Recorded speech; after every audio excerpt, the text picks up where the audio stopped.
village north of Tombstone, Arizona Territory.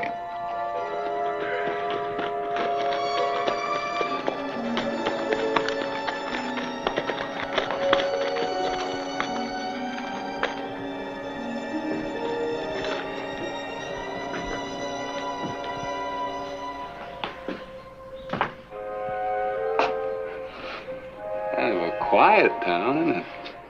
Yeah, everything's so still.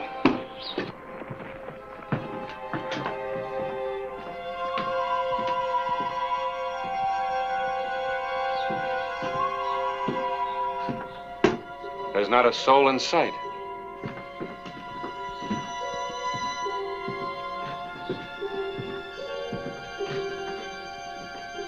Harris, you try the barber shop. I'm gonna check the saloon.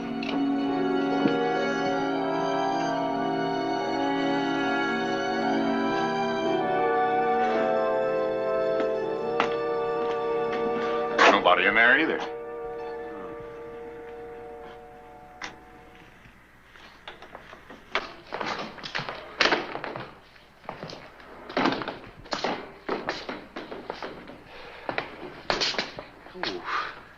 Still hot. Clay. I wonder where they all went. Why? Apaches, maybe. No. But Chief Natazi and his marauders are on the loose again. Yeah, but if Apaches had hit this town, you'd know about it. Well, something sure scared the people off. Either there's been a...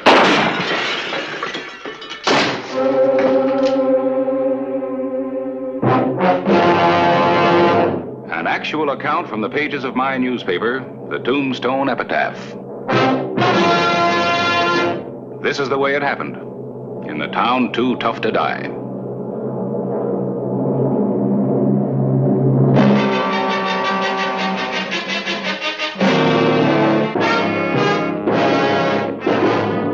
Tombstone Territory.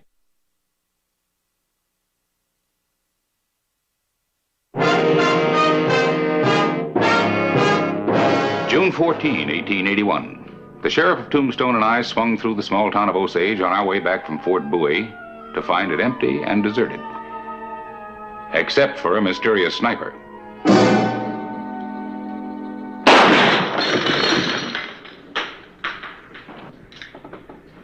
Looks like there's at least one citizen left in town.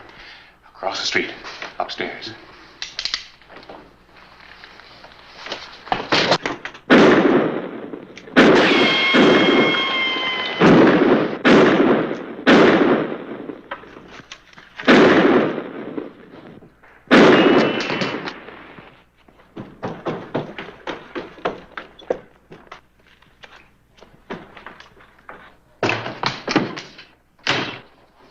It's no use. They'll burn this place to the ground. You just let them walk through that door. Come on, you murderers! We got no quarrel with you unless you force it. Did Hicks send you two on ahead? I'm the sheriff of Tombstone. The man with me is Harris Clyburn, the editor of the Epitaph. You prove you're a sheriff.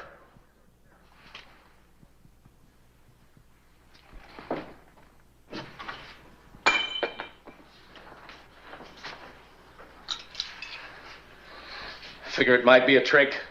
Hicks's raiders don't play no games like that. Come in.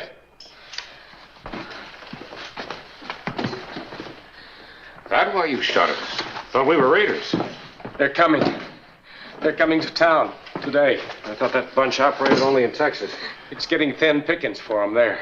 Hicks put together a ragtag group of soldiers after the Civil War. They've been riding and raiding ever since. We got warning they were coming. Folks decided the best course was to evacuate. Well, didn't they know the Apaches are out again? Nothing else they could do. There's not enough gun hands in this town to stop those cutthroats and risk our women. How come you two stayed behind? Ned's sick. It's his heart. The doc said if we was to move him, he wouldn't make it. Well, you're not sick. Ned's my brother. The doc went with the rest of them. Harris? I better go down to the telegraph office. See if I can get Doc Cunningham over here from Tombstone. He'll have to hurry. For the both of you. Oh, and listen. If Hicks and his men get in here before I get back, don't make a sound. You mean put up no fight at all? We wouldn't stand a chance against them the way things are. I want Hicks to find Osage deserted. A ghost town. Be no experience for him. Want to see what he does. Oh, I hope you know what you're doing. Yeah, I hope so, too.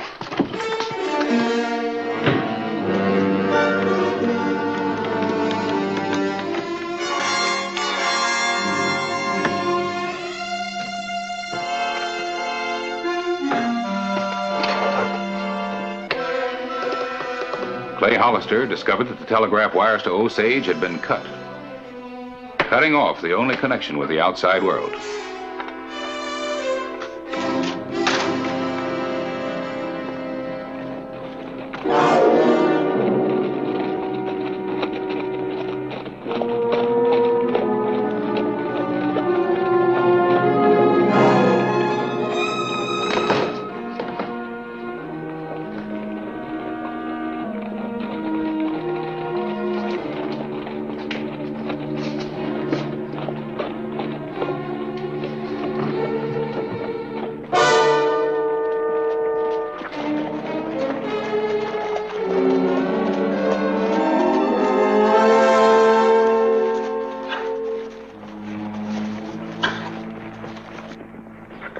You desert rats. Wonder where they all are. Hiding in their holes. How they know we was coming? Who says they did? All right, boys, flush them out.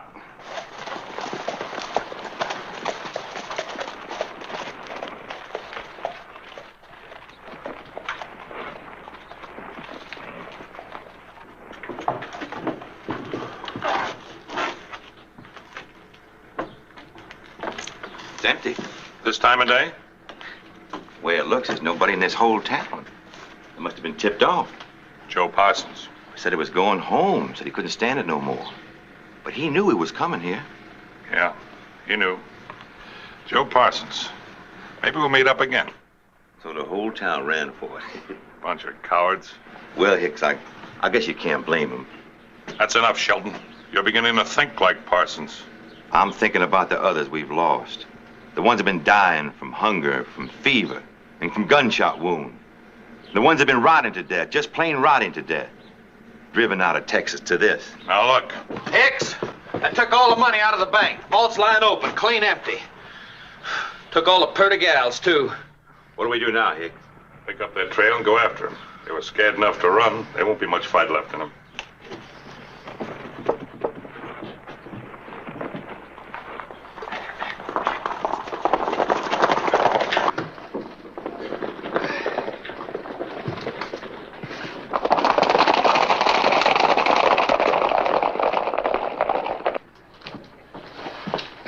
I'm going to find Hollister.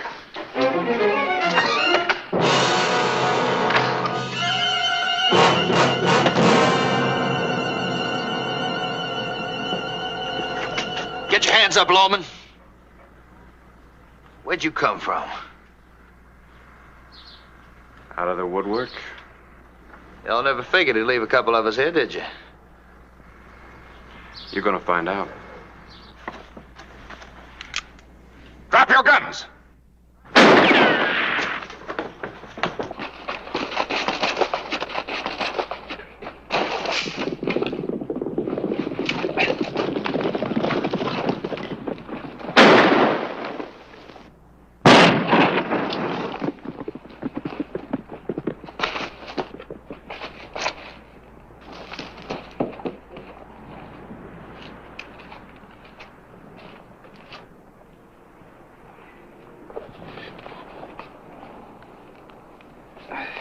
He shot at the right man this time.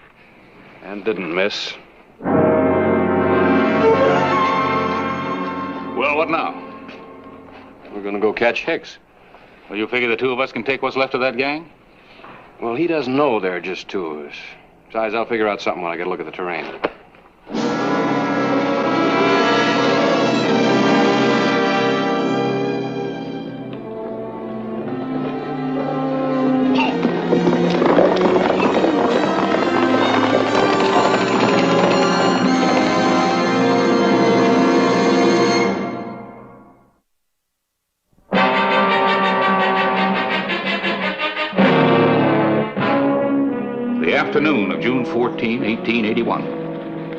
In the windswept foothills of the Cabezas Mountains, Hicks's raiders had overtaken the fleeing townspeople and cut out the prizes they were after.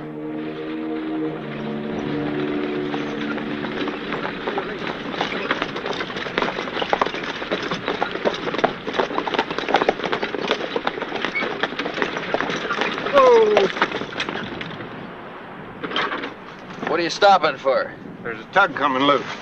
Here, hold it.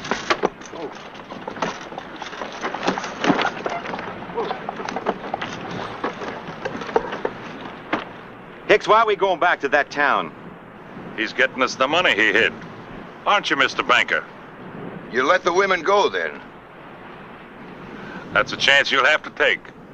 There, that takes care of it.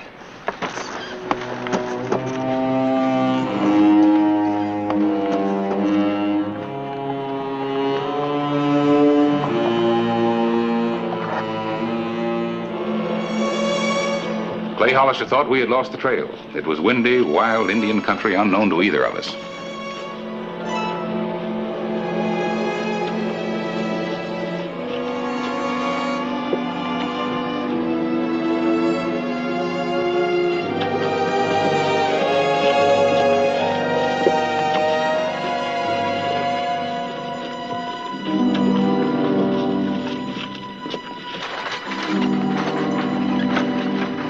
Them all right?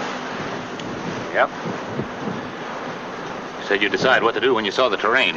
How's it look to you? Like do? It better do. There's quite a few of them. Well, maybe we can outthink them. Choosing the battlefield is quite an advantage in a fight.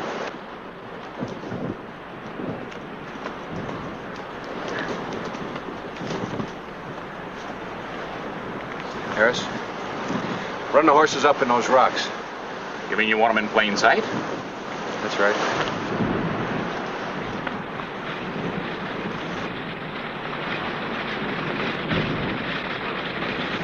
Listen. Every time you hear me shoot my gun, you let go with yours, right? You're the general.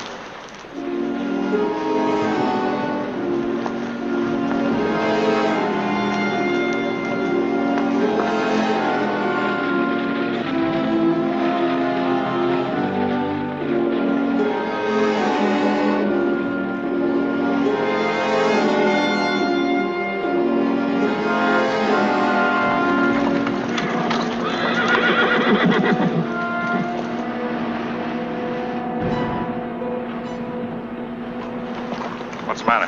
I think I saw some horses up there moving. Indians? Might be. I hear say that Chief Nataji and these renegades have been raiding. They wouldn't want us. We're both in the same kind of business, except we work opposite sides of the street.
Posse. Telegraph wires are down. How would a posse know we were here? How would the whole town of Osage know we were coming? Looks like Joe Parsons double-crossing us good. You gonna drop him, Hicks? How many you figure are? No, tell them. You hear me, Hicks? Everybody get in the wagon. We're going through that pass.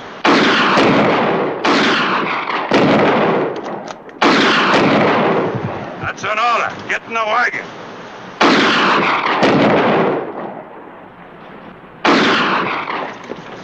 Take the women and the old man up front. If they start throwing anything at us, it'll get them first. Wait a minute. I'm not taking any more arguments from you, Shelton. We're gonna fight like men, like soldiers, or we won't fight at all. I'm not going to tell you again. Now listen to me. Is there anything left inside of any of us? We come from the South. We knew what we were fighting for, and we didn't ask the women to do our dying for us either. I'm thinking of asking you to do some dying, Shelton. Hold it, Hicks. That man's right. The rest of you know he is. Hold it. I'll shoot the first one that tries to climb down from that wagon.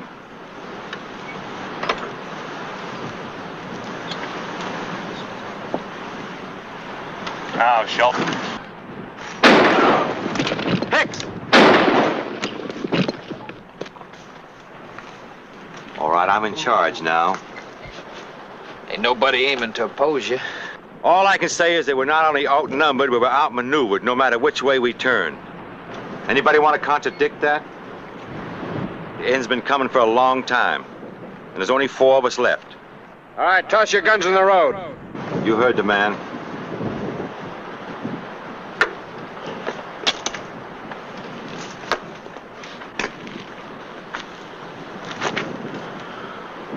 Harris!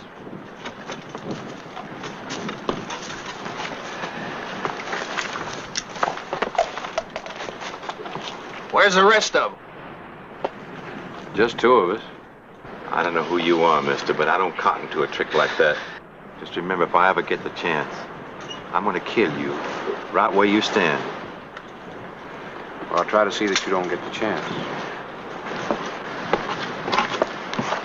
Harris, pick up the guns, will you? What about our families? Well, do you know where your people were headed? We know where they're hiding. You think you can find them? I sure can, Sheriff. Take one of those horses and go tell them it's safe to come on home. I'm on my way. Oh, and send a doctor on ahead. A couple of men in Osage need him pretty bad.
Late afternoon, June 14, 1881. The gamble had paid off, but there was still a scent of battle in the air.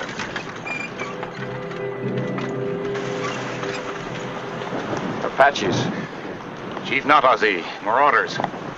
Can we make it to Osage? No, that's what they want us to do, is run.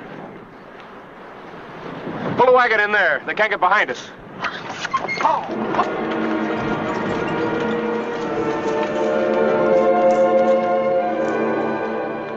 We knew we were hopelessly outnumbered. Clay Hollister had made a dangerous decision. Come on, hurry up. Now get behind the wagon, quick. Harris, untie them and give them their guns. Yeah, guess we have to. You think they'll attack? Well, what do you think? We haven't got a chance. About the same chance Hicks used to give people. Wouldn't be us they want. They're after the women. Sheriff, give me my gun back. I'll try to keep my promise to kill you. You won't have a chance. You'll be too busy shooting Indians. Besides, I'll be behind you. I'll take care of you later. Get back away.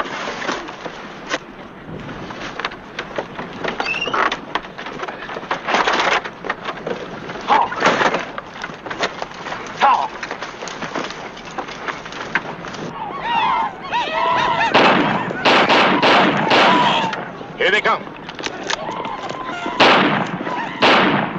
They pick up renegades from other tribes. Try for the chief. He's all that's holding them together.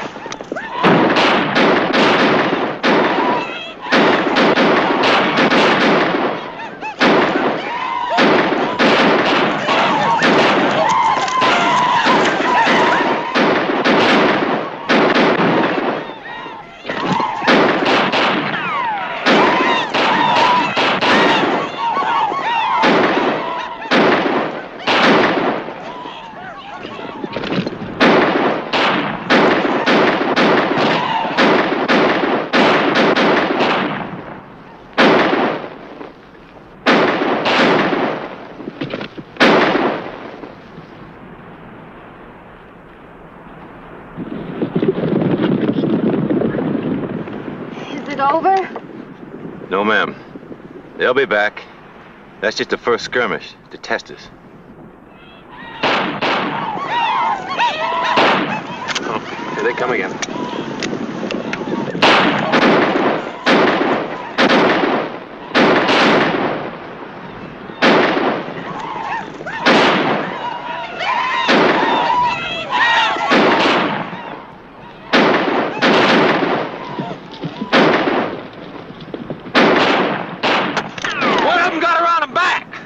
I'll get him.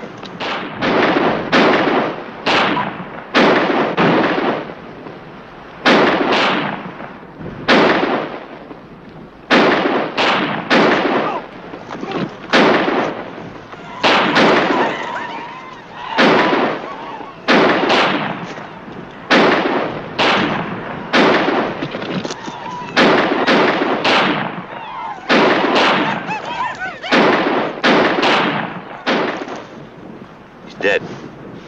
Jack! You think, Harris? We're nearly out of ammunition, Clay.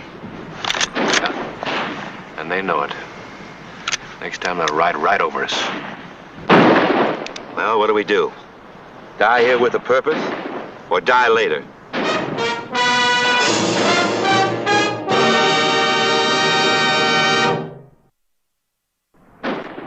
The long day of June 14, 1881 was drawing to a close. It looked like it might be the last day for all of us. Gotta get that chief. We get him and the rest of them will fold up and go. Well, gentlemen? Let's go.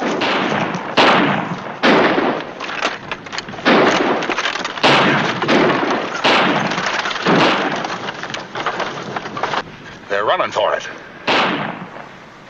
No, I don't think so.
Won't they try again? No, not Isaiah's dead. Thanks to the last of Hicks's raiders. And the last of the fighting Confederates.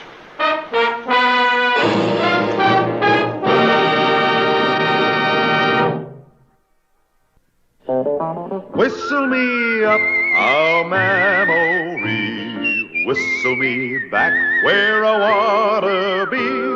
Whistle a tune that'll carry me to Tombstone territory.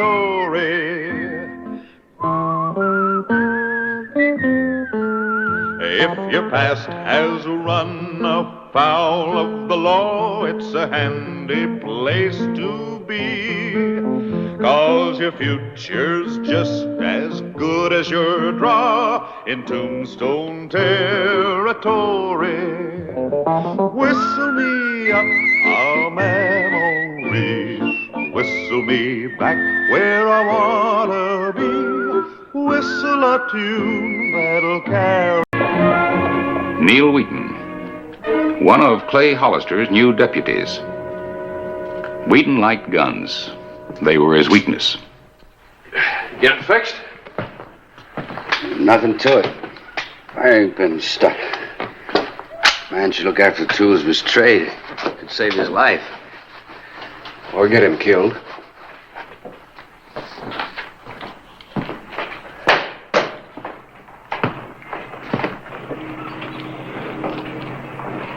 You going to the funeral?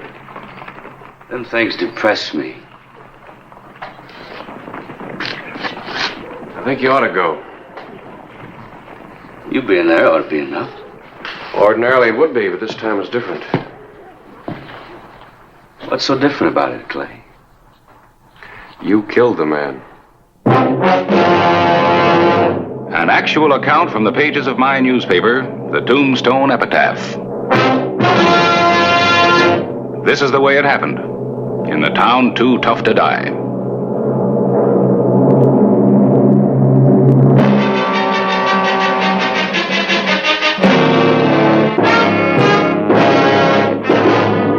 Tombstone Territory.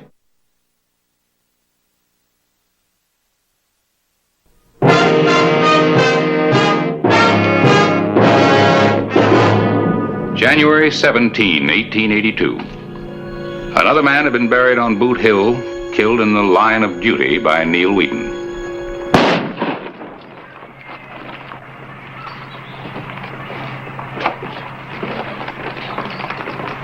Satisfied? With a new gun, you have to be careful. Got to be checked out.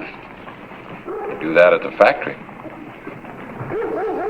Well, they claim they do, but I heard of a fellow once, had him a new 6-gun. First time he went to fire it, barrel was clogged and blew up in his hand. Nothing like that's going to happen to me. Oh, I don't imagine it will. I'm wanting to talk to you. Got a suspicion he wasn't hanging around for nothing. Look, I'll lay it right on the line. You go too fast for your gun. I do my job. Maybe you do it too well. You're talking loco, Clay. 3 weeks ago, I hired you because I needed another deputy. I hoped you'd make the grade. And? And ever since then, you've been in one shooting scrape after another. Wasn't any of it my doing. They all drew on me first. It's a peace officer's job to hold down trouble, not bring it on. Are you saying I'm fired, Clay? Now, let's just call it a warning. You're first and last. January 18, 1882.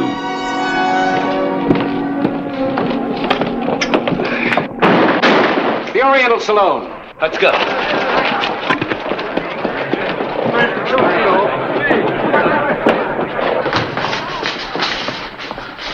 Look, nobody's gonna tell me when to leave.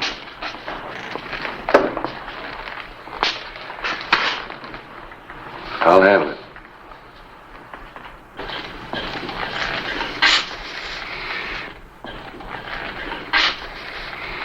All right, mister. Fun's over. Put up your gun. Keep out of this. This ain't none of your affair. I don't want any trouble. If you're smart, you won't either. Do like I say.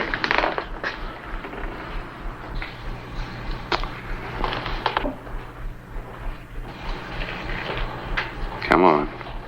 Holster your gun. We'll forget all about it. All right. But tell your deputy over there to put away his.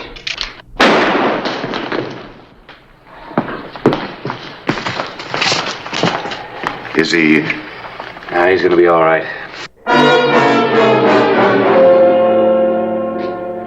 There wasn't any reason for gunplay, Neil. Anytime a man points a gun at me, you better use it. Real quick. You know there wasn't any danger as well as I do. Boot Hill's full of men who thought that way. I don't believe in being careless. Getting hungry, I'm gonna put on the feed bag if you've had your say. Not quite. Give me your badge.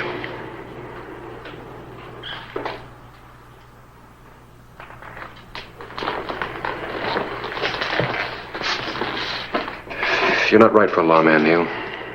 Your gun hand moves too quick. By the time your thinking catches up, it's too late. But Neil, remember this. This town is full of quick guns. There's always somebody just a little bit faster than you are. Not in Tombstone, there ain't.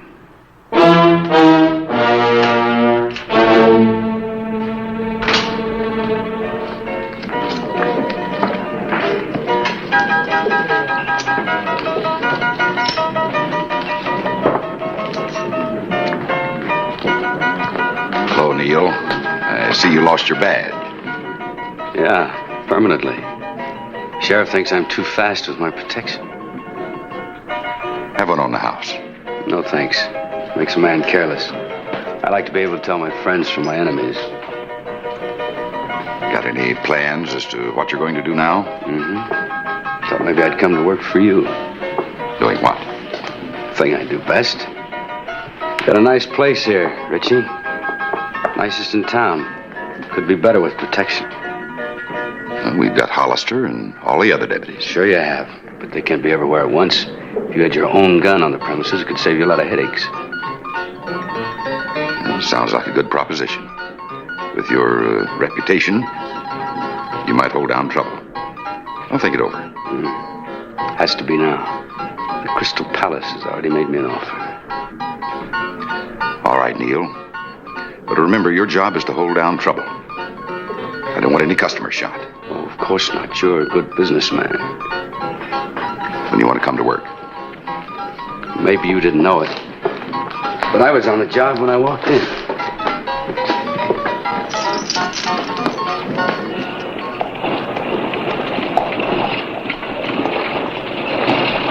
Oh, Harris. Hello, Clay. Ready for some dinner? Oh, I can't right now, Clay. Say, hey, you fired Neil Wheaton. Come on, that's yesterday's news. You ought to read the Epitaph. The most interesting item isn't in there. I didn't get the information till after we'd gone to press.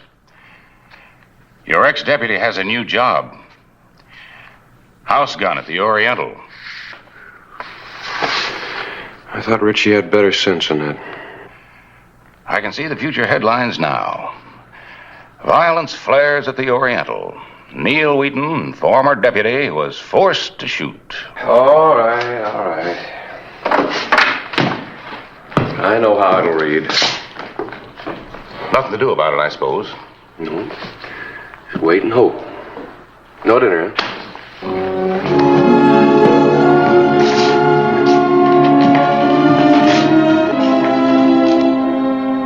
January 25, 1882. Neil Wheaton had been on his new job a week.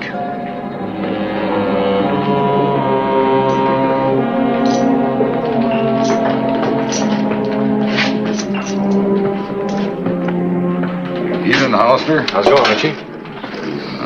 Quieter than a sleeping hound. Been that way ever since word got out about Neil. He had to do anything to earn his pay yet? Business is good. Trouble staying away from my door. So far. January 27, 1882. Friday night. The traditional night for the big ranchers to come to Tombstone.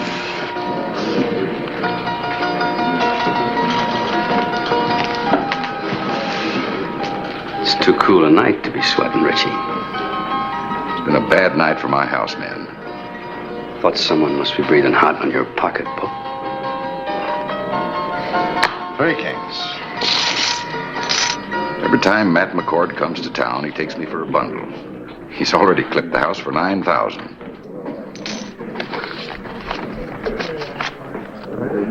Oh, he wants more money. I better get it out of the safe.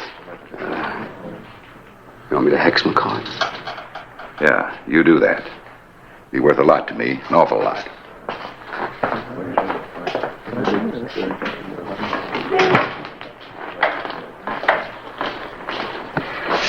I'll raise 200.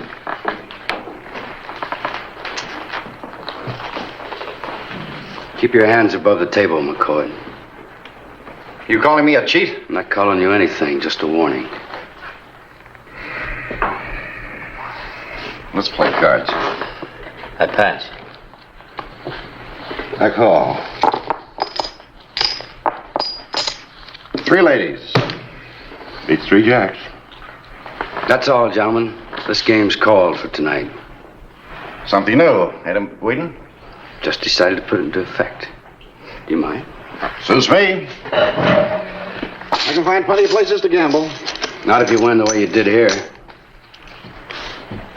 I'm not looking for a fight, Wheaton, but I'm not backing down from one either. Then we understand each other. I don't think I know what you mean.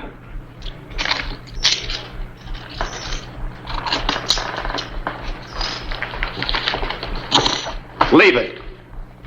Now look! Just leave your winnings on the table. These men ought to have their money back, and so should the house.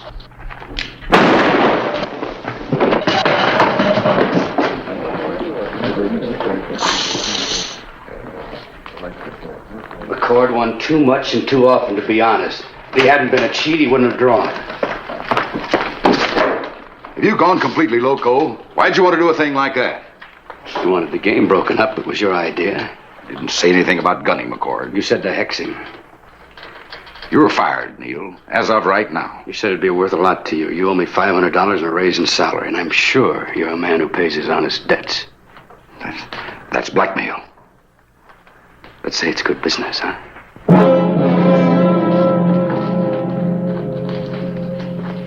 Water. Hello, Clay. Glad you got here. I just had to shoot Matt McCord in self-defense.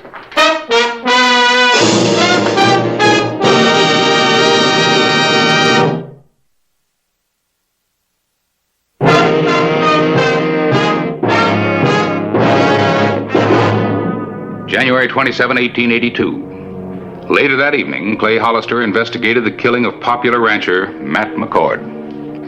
What's your version? Well, after Neil accused him, Matt reached for his gun and I then they... defended myself. You keep out of this. What are you getting all worked up over, Clay? It ain't as if I gunned him down without a chance. McCord wasn't any hand with a gun. Man wants to act like a fool. It ain't my lookout. From what I hear, you didn't give him any choice. Did you see it? I don't know about the cheating part, but I heard McCord went for his gun first. Sorry this happened, Hollister. Hiring Neil seemed like a good idea at the time. Well, I can't blame you much. I made the same mistake myself. Thing to do is what I did. Fire him. Well, maybe it won't happen again. I'll give him one more chance. Sure, it'll happen again. Another legal murder for Neil Wheaton. He's got you real scared, hasn't he, Richie? Of course he hasn't. If I want to get rid of Neil, I'd do it. Now let's have one on the house and forget all about it. No, thanks. I had enough for tonight and from now on.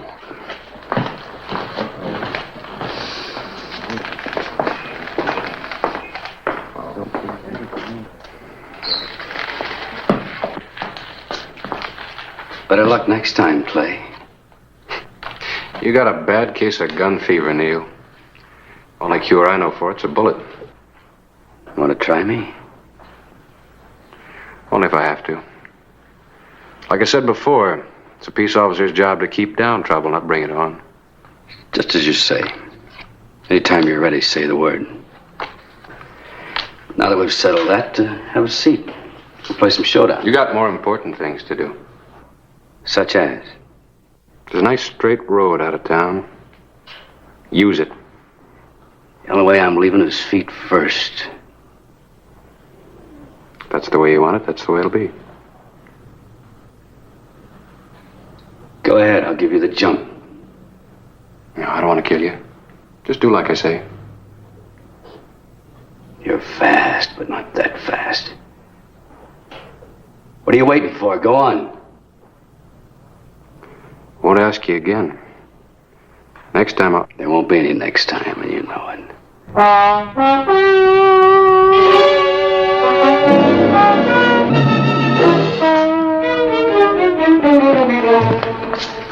Some said Clay Hollister had walked away rather than face Neil Wheaton's gun. In Tombstone, that wasn't the popular thing to do. Hello, Clay. Yes?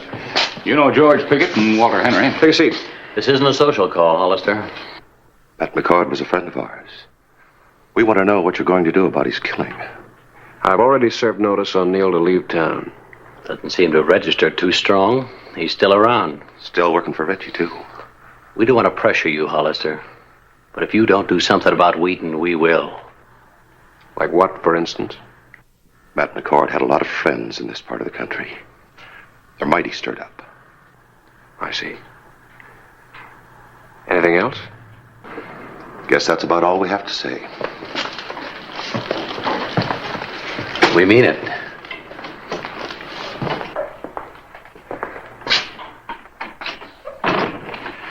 As you can see, people are stirred up.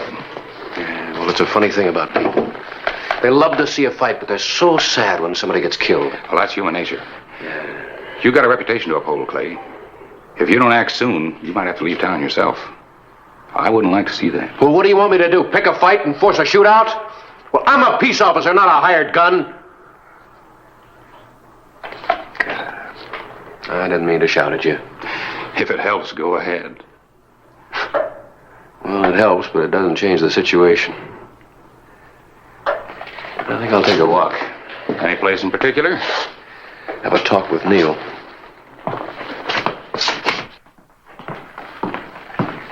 Where is he, Richie? If you mean Neil, he took the day off. Where did he go? If he never comes back, I won't miss him. Why haven't you fired him yet? I can't. You mean you're afraid to? What difference does it make? He's got his hands around my throat, and I can't pry him loose. Maybe I can do it for you. Neil's got you buffaloed, too. Otherwise, you'd have taken care of him All by right, now. Richie. Just what is it between the two of you? Neil's blackmailing me for the McCord killing. Says I told him to do it, and I'd pay for the service. Well, you should have told me that before. I know it. I didn't think it'd do any good. You thought wrong. Just a minute. Get me out of this, Hollister, and it's worth $1,000 to you.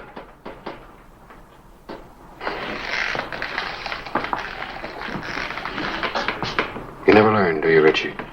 What do you mean? You can't buy everything. This is my job. That's what people have been saying. You tell Neil that I'm looking for him.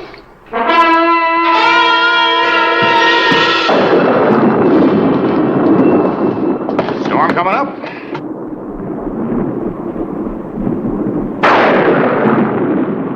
Yeah. The afternoon of January 29. It was to be a day of decision.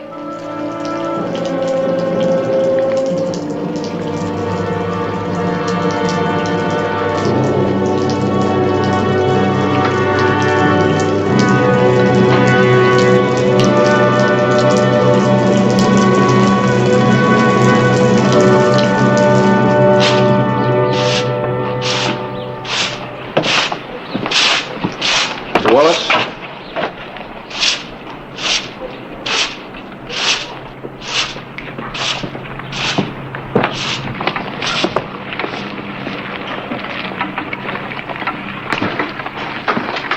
Harris? Care for some? No, thank you. Helps me to get through a long afternoon. Have you seen Neil? Earlier? One thing I don't understand, Clay. How come you haven't clamped down on him? Well, I'm tired of settling every argument with a gun. We're living in a lawless time, Clay. Sometimes, unfortunately, it takes violence to stop violence. You're the only law we have here. People expect you to meet the issue head on. Meet it head on. Well, what does that mean? Shoot it out with Neil? Well, there's got to be another way because legally Neil hasn't broken the law yet. Sometimes it feels like the only answer to every problem in Tombstone's a bullet. I was hoping it'd be different. I was hoping...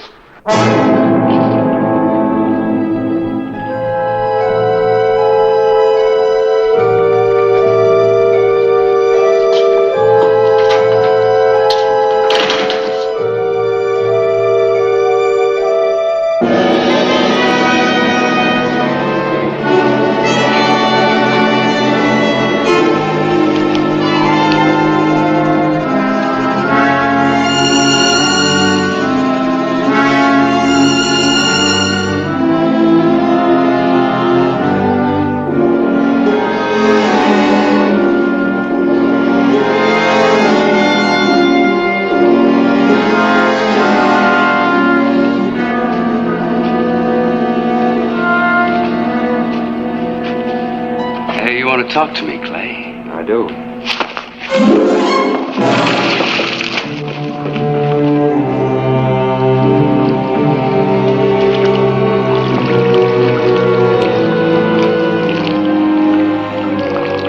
I've been hoping you'd make this mistake.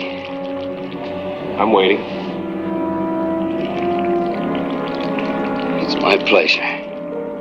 Careful. There might be mud in that barrel.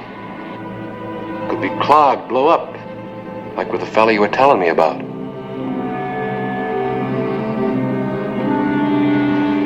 What's the matter, boy? Don't you like the odds? Well, they didn't favor McCord either, but he took the chance. You say you've been waiting for this. Go ahead. I want to check my gun. That'd be a mistake. You make one move for your gun, I go for mine. You're pushing me to an unfair fight. I'm pushing you to leave Tombstone, boy. I said the only way I'd leave was feet first. That's what you said. Chances are there isn't any mud in the barrel. And the chances are it won't blow up in your hand. Now go for your gun or move out.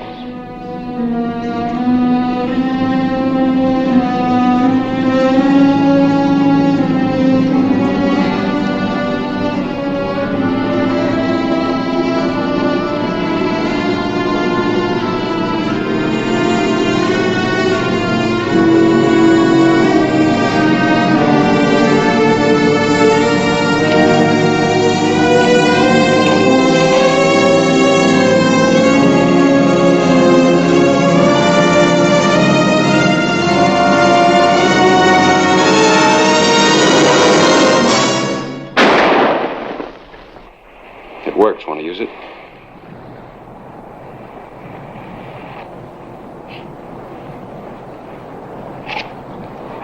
You're a lucky man, Neil.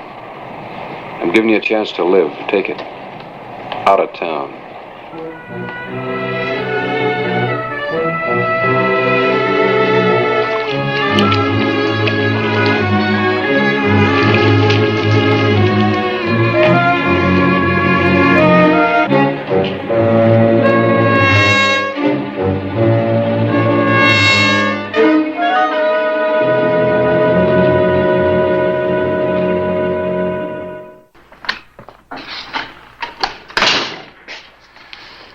Thought this might interest you.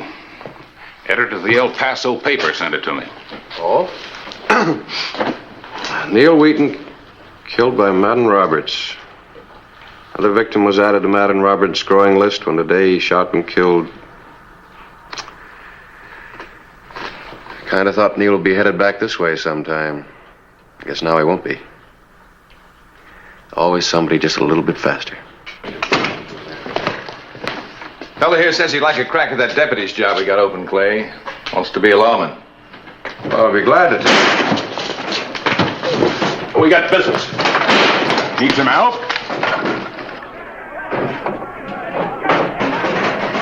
No, we can handle it.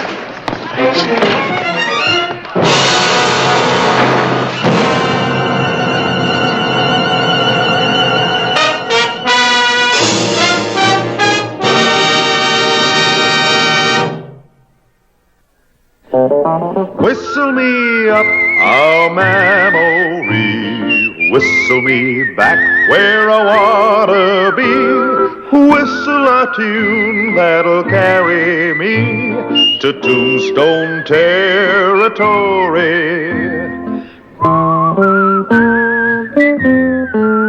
If your past has run afoul of the law, it's a handy place to be, 'cause your future's just as good as your draw in Tombstone territory. Whistle me up a memory, whistle me back where I wanna be, whistle a tune that'll carry me to Tombstone territory.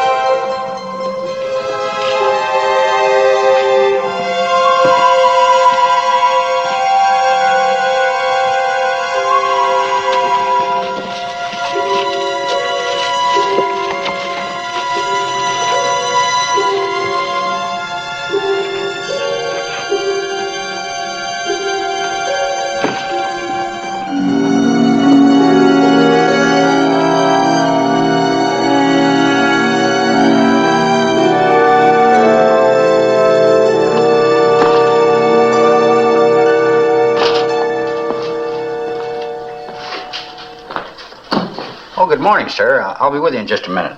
Muchas gracias, senor. But I am in no hurry. I certainly wish a few more of our customers would be as patient.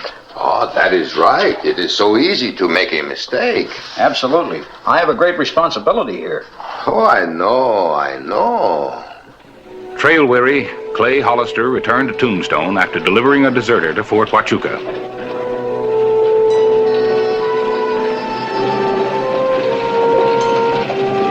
Heavily armed men from Mexico watched the sheriff pass.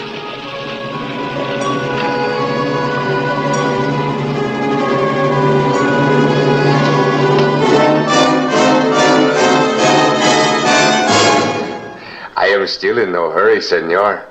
But do not take too long to fill the bag, por favor.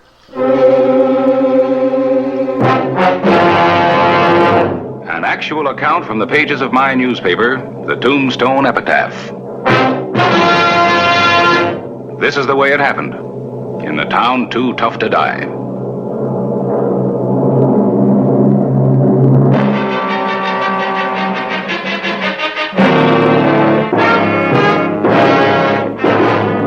Tombstone Territory.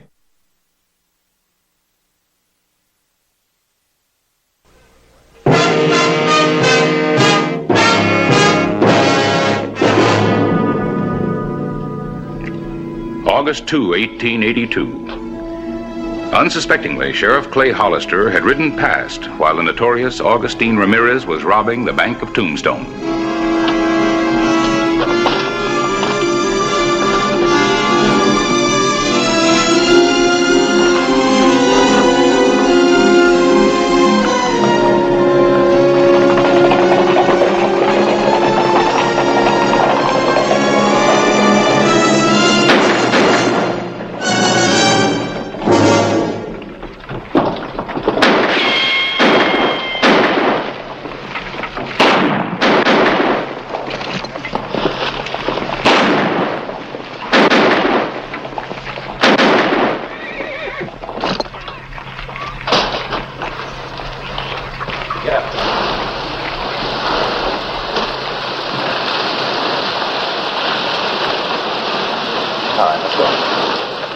Clay Hollister organized a posse to trail the bandits.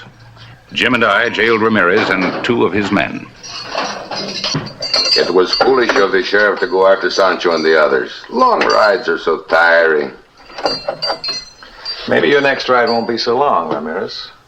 Oh, you mean... Está bien, it is fate. All right, in here.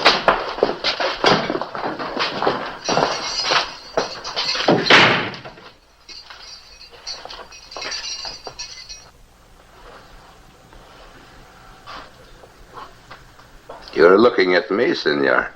Tell me, what do you see? Nothing.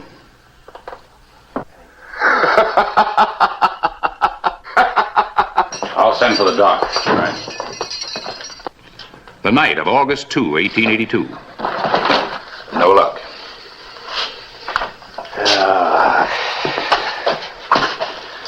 They use the old patchy quail dodge. Just scattered into nothing. More likely into Mexico. You know, you can't follow them there. You think we got any help on the way? Everybody's scared off. Or knowing Ramirez, bought off. Or charmed off. Well, that won't help him now. Jonas is dead. Ramirez will hang. No jail had ever held Augustine Ramirez. A hacksaw blade sewed in the seam of his jacket was his key to freedom.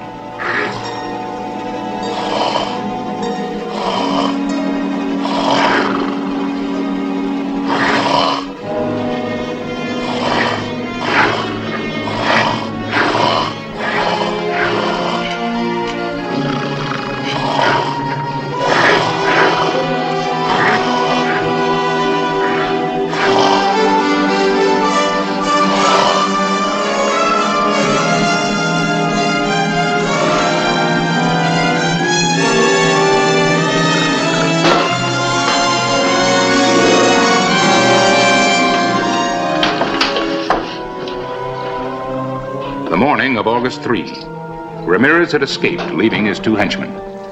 But Clay Hollister had an idea. Hola. No comprendo americano. Is that right?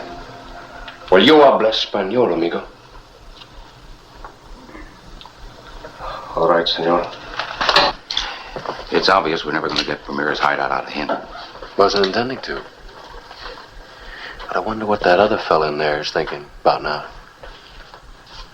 Hey, that might work. We'll let him sweat it out a few more minutes. Well, listen, Clay, even if it does work, what good will it do? You can't go after Ramirez into Mexico. It's against the law. Oh, I'm not going to break the law, Harris. Maybe bend it a little bit. And even if you did, you couldn't get within 50 miles of Ramirez's hideout without being recognized. Nahadi will take care of that. That old Apache? Mm-hmm. What can he do? Well, if this works, you'll see. Get up. I'm going to take you back inside there now. If you open your mouth just one time, I'll close it for you permanently.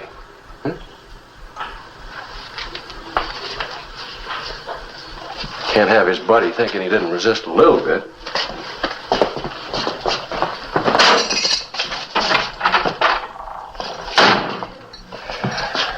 Sorry I had to force you to talk. I'll see to it the judge hears you help me.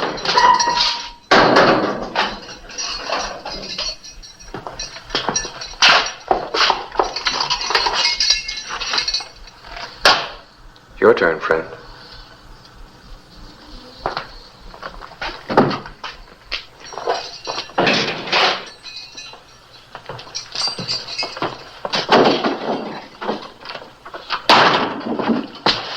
Now, if this one's half as helpful as the last.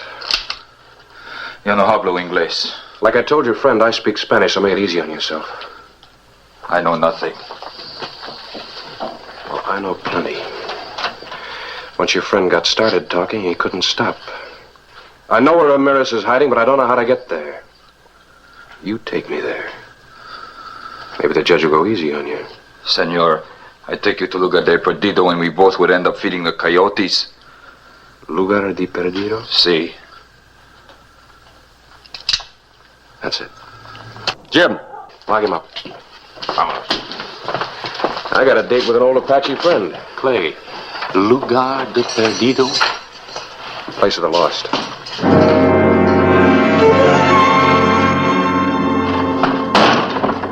That could cost you your life, senor. You don't frighten me. I've been threatened by your kind before. Now get out of here. Well, if I can fool you, I can certainly fool Ramirez. Oh, Clay, you darn fool, you. Well, how do you like it? Well, I must say it's pretty good. What'd you use? Well, berry juice, a horse's tail, and one of the bandidos is going to be a little bit cold tonight. Horses. Clay is still not a wise thing to do. You don't even know where this Lugar de Perdido is. Now, look, Harris. If your name was Ramirez, and you were raiding border towns, and you knew the second you got across the border you'd be safe from territorial law, you'd have your hideout close to the border, wouldn't you? Yeah, I suppose so. I still don't like it. But you will help me. I think you need help. Now, look, sit down. What I need is this, a special printing job.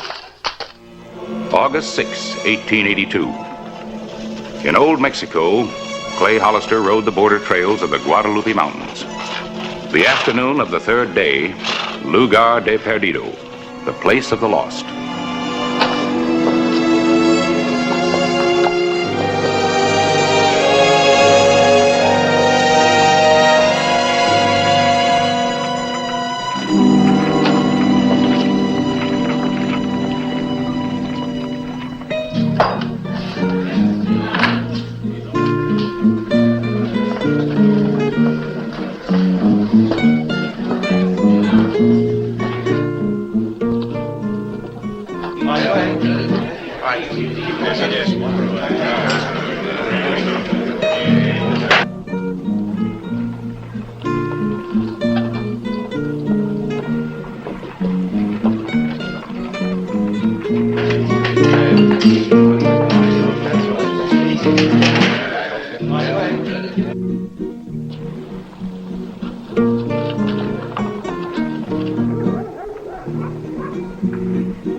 In his disguise as a Mexican, Clay Hollister faced the wily Augustine Ramirez. So you've come to pay us a visit, amigo, huh? This poster says you are called amigo. And this poster also says you're a very dangerous man. Tell me, amigo, are you a dangerous man? Does he look dangerous to you, Sancho?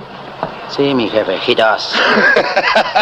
You are so serious, my little one. So suspicious. Come. Ever since you have crossed the border into Mexico, you have been looking for lugar de perdido. Why? How you know this? This is my country. It is my business to know. I have heard that a man can find safety in lugar de perdido. You mean a man such as you and I? Who are you? Sancho. I ask you who you are. Come.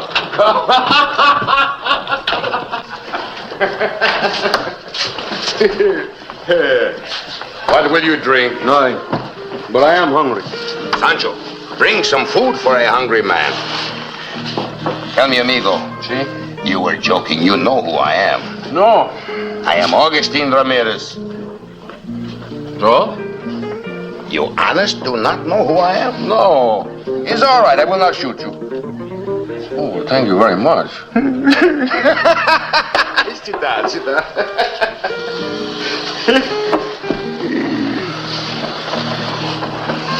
Sancho, the horses Miguel stole from Rancho Cortina, he still have them? Sí, mi jefe, he does. Tonight, I think we take them away from him. When I want something, I take it. When I do not want something, maybe I take it anyway. You want to come with us?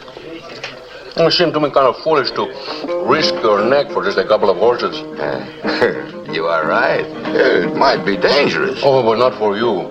You will have a dozen men out in front of you doing the fighting. No, just you, Sancho, and myself. All right. I'll come along and protect you. 10 o'clock tonight, then, huh? Good. Well, I'm tired. I must have a place to sleep. Down the hall. The last room belongs to me. Por favor. Gracias. Here. Buy yourself a drink with the change. We'll kill him. He's making fun with you. No. We are making fun with each other. And you're making me his serviente. To wait on him, to bring him food. Now you are talking like a niño. I say he's dangerous. Oh. The Americanos offer a reward. $500 for him. For me, $2,000. That is not what I meant. I know. I know what you mean. The sheriff of Tombstone rode with Ramirez, a bandit raid on another bandit.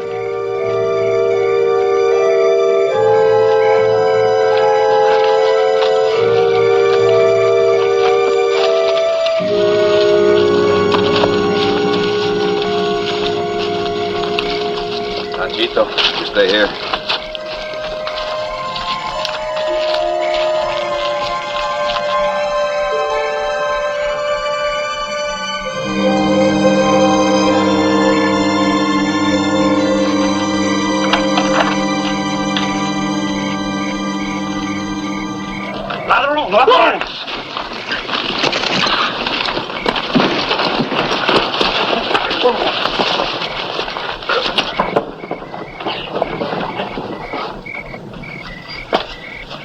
Muchas gracias, amigo. Por nada. You're destined for something better. Forget the horses.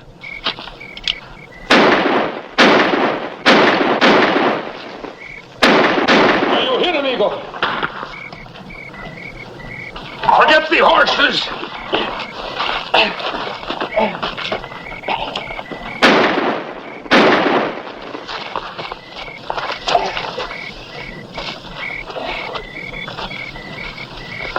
In the shooting, Clay Hollister was hit in the upper arm. They were forced to ride back empty-handed. Sancho, see what keeps amigo.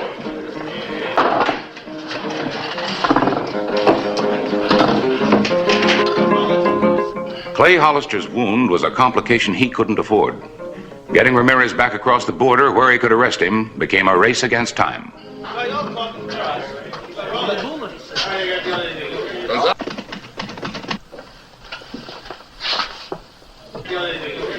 Gonzalez.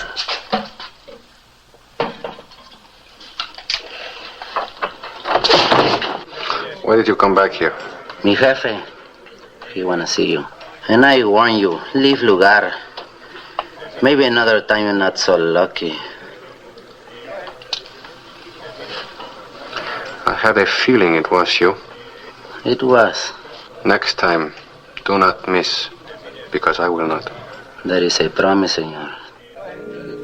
Send for me? See, to join the fiesta. Fiesta for what? For you.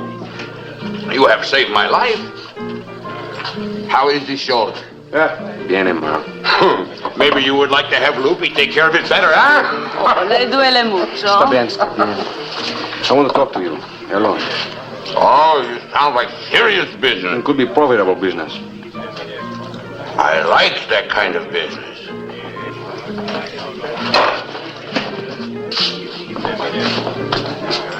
You stay.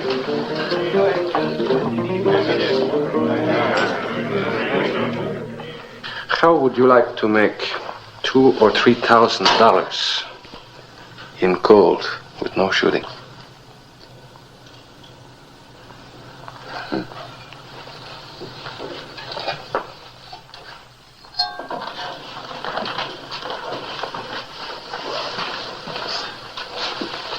In gold? In gold. How? The American colonel at Fort Huachuca has a son. And he loves him very much. And almost every day the son goes riding. With many soldiers guarding him. Alone. How do you know this? It is our business to know these things. You know about horses to steal. I know about people to steal. You are one interesting amigo. We could take a note to the colonel and be back with his son in 2 days. I like your business plan for stealing people. The morning of August 8, 1882. Sancho's horse is not there. We were not planning on taking him with us anyway. I know, but this is the first time I ride without him. Come on, you don't need him.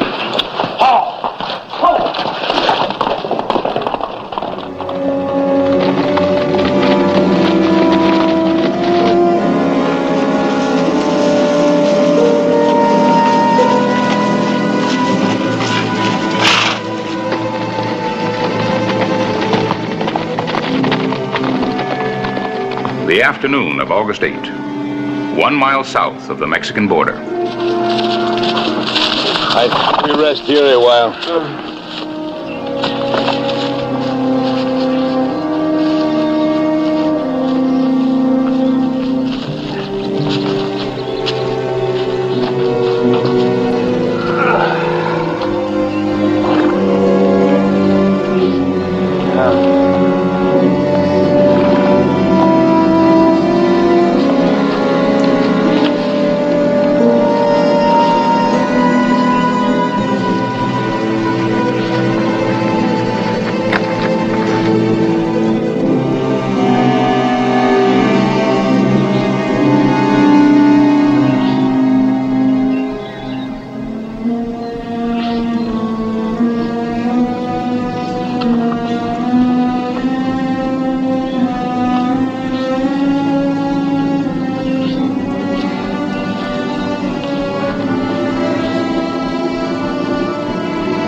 ¿Qué pasó?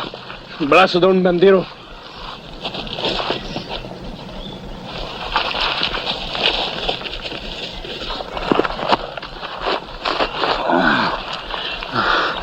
No es mexicano.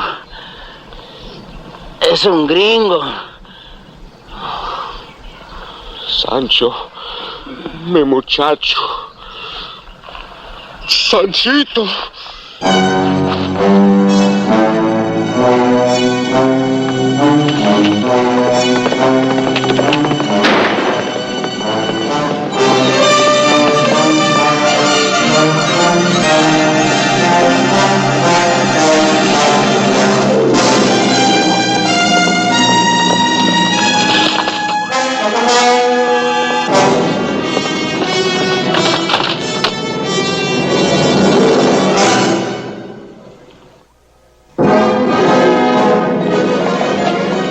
North of the border, Amigo was once again Sheriff Clay Hollister.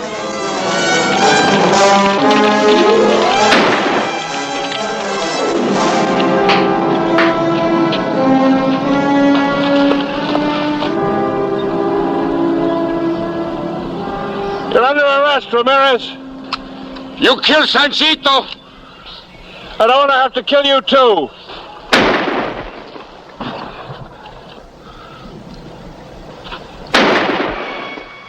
Amigo Sheriff, we settle nothing this way. If you want to arrest me, you are going to have to shoot me. Are you going to shoot me from behind the tree?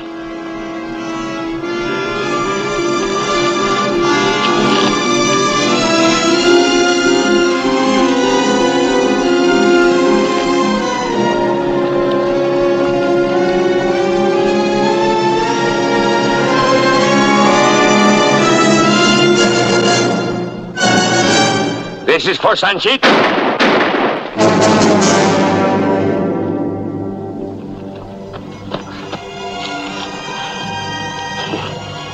Go ahead, gringo, shoot. Now, like I said, you're destined for something better.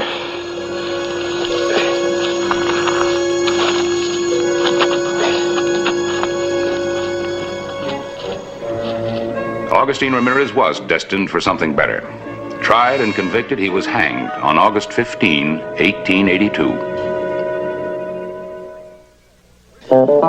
Whistle me up a memory, whistle me back where I wanna be, whistle a tune that'll carry me to Tombstone territory.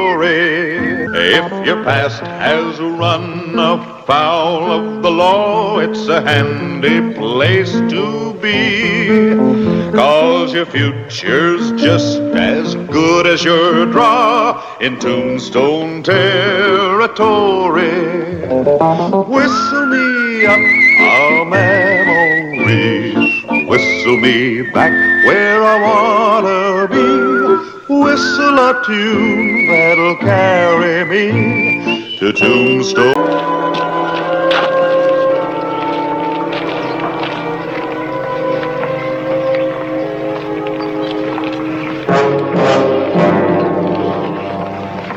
I'll take your luggage down myself. I'll be down there just as soon as I can. Thank you.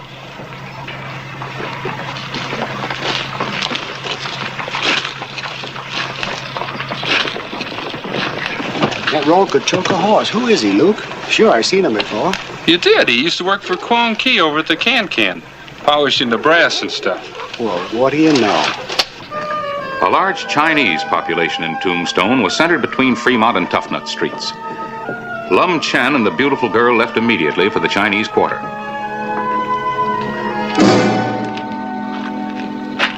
He flaunts his theft in my face. An actual account from the pages of my newspaper, the Tombstone Epitaph. This is the way it happened, in the town too tough to die.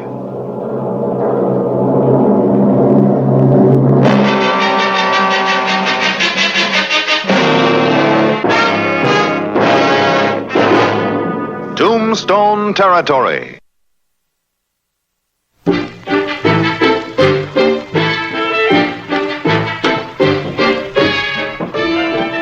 The afternoon of April 28, 1889, Clay Hollister took a routine swing through Tombstone's Chinese Quarter, a separate and distinct town within a town.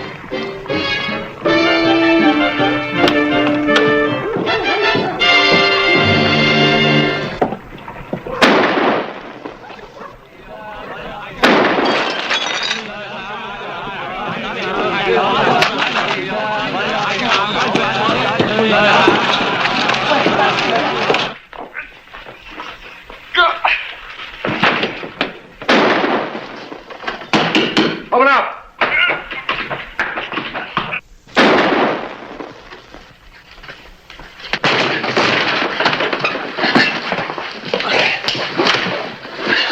Kwong. What's going on here? Is this yours?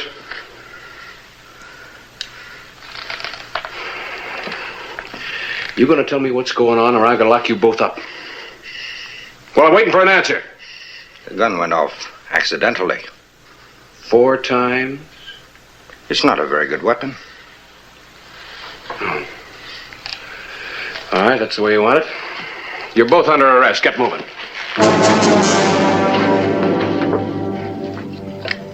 On the rare occasions when problems arose between Chinese citizens, they were invariably dealt with secretly, often to the annoyance of Tombstone's officials. I'll talk to Kwong first.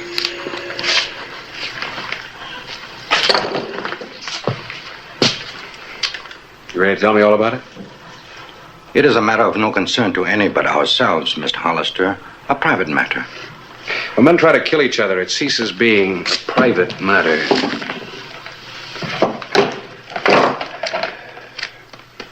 You been gambling? Did you save this out of your wages, maybe? Well, there haven't been any robberies or thefts reported in the last month, so I guess you came by it honestly. You get it back when you get out of jail. You cannot lock me up, Mr. Hollister. I did not do anything. Then why did Kwong try to shoot you? I do not know. He rushes into the room, yells I'm a thief, and then tries to shoot me. What about it, Kwong? This person was in my employ until a month ago. I treated him kindly and well. One day he does not come to work. That night I discover a goodly sum of money is stolen from my office. And Lum Chen is nowhere to be found in Tombstone. That is not true. I did not steal from Quan Ki. This money is from my most revered uncle's estate in China. That is why I left so suddenly. I went to San Francisco to see my lawyer who wrote me a letter. I had to sign many papers before they would give me this inheritance. He is even a better liar than a thief. Wait a minute. You got any proof of this, Lum? The letter. I kept the letter from my lawyer.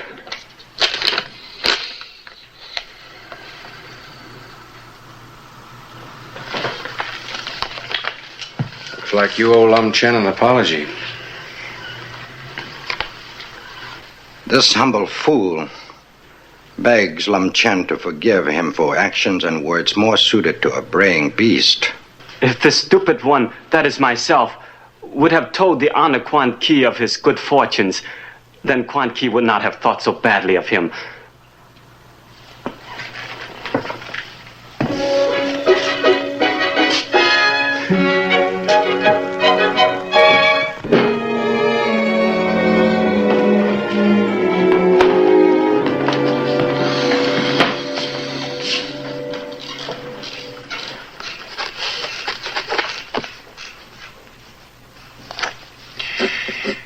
Well, there goes another good headline. Shooting in the Chinese Quarter. Kwong Ki, well-known proprietor of the Can restaurant, shot his former employee, Lum Chen.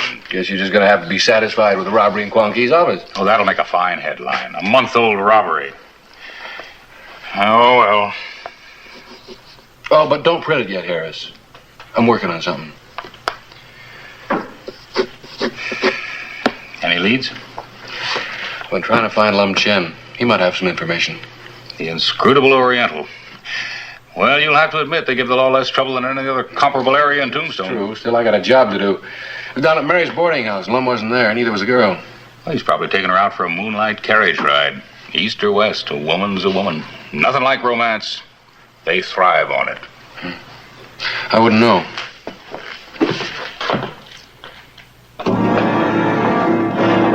The night of April 28, two mysterious strangers appeared in the Chinese quarter.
Quang Ki's Can Restaurant, one of the finest dining establishments in Tombstone.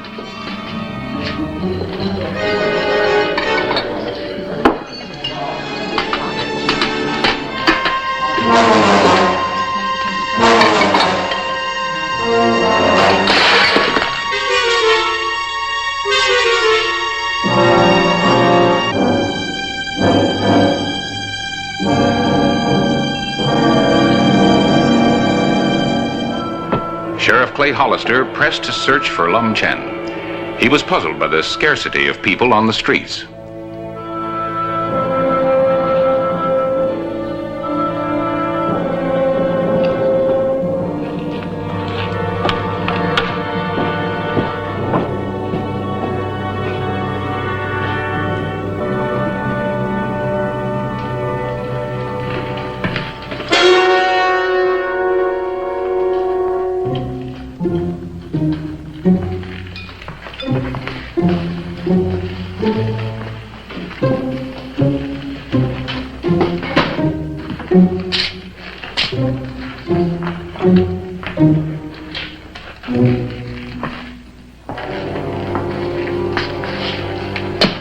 Who are they, Quang?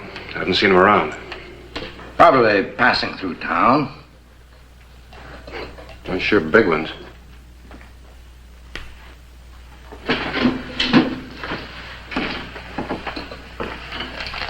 What's wrong? Wrong? What could be wrong? I'm just wondering. You seen Lum Chen and the girl? I know nothing of Lum. Nothing. Yeah? Well, I came down here to ask him about the robbery. Your money. I'm sorry. I'm very busy. You will excuse me.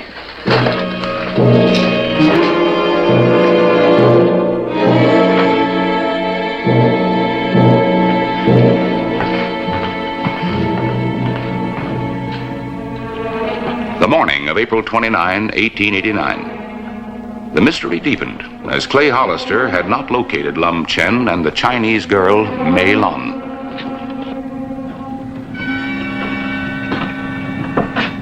$10 on a Saturday morning. Usually you have to fight your way through the crowds down here on a Saturday. And the whole quarter's the same. Hasn't been a man, woman, or child on the street since last night. Maybe some kind of a religious holiday. No. Now something's got everybody afraid to move, Harris. You can almost smell fear.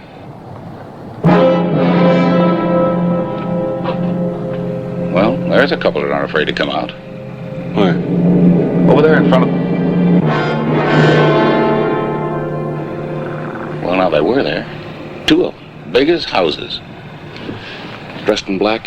Hard-looking types? Well, then you did see them. For a minute, I thought my eyes were playing tricks on me. This time, Quang Ki's going to tell me what's going on. You mind if I go along? No, maybe I better go by myself. It's hard enough to get anything out of him without having a newspaper man along. Well, let me know if anything turns up. I'm curious.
Open up.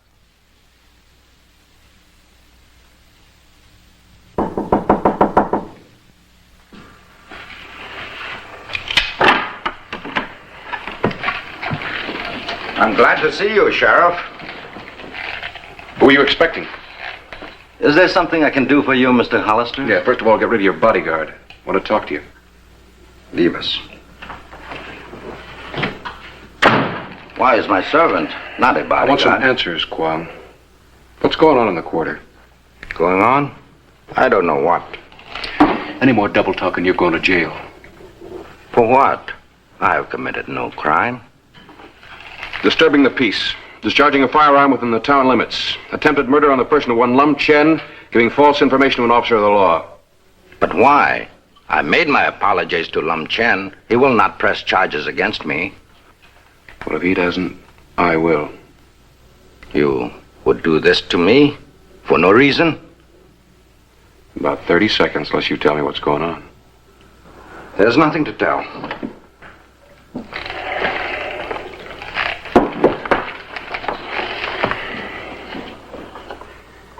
There is something to tell, Kwan. I know there's something going on, but I can't find out what it is. I need your help. All right. I will tell you all I can. Hatchet men of the Society arrived last night. The Society? An organization of murder.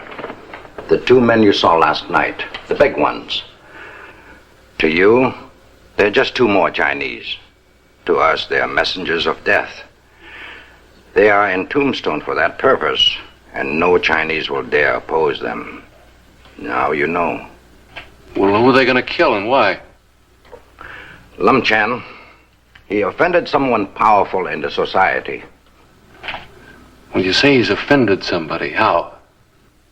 The girl was sent from China to be the bride of a very important man in San Francisco. The boat arrived early, and Chen met the girl before her escort arrived. It was, as your people say, love at first sight. It was foolish of them. They will die. Do you know where Lum and the girl are now? No, they have fled. What about the Tong men? No. Well, thanks for the information. What are you going to do? We'll go back to the boarding house. Somebody's got to know where Lum took the girl. It's no use. They will die as surely as the sun will set.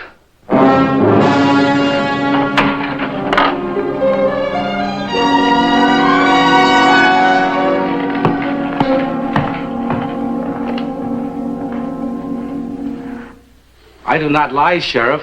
Mr. Lum Chen and his lady left with no word of where they were going.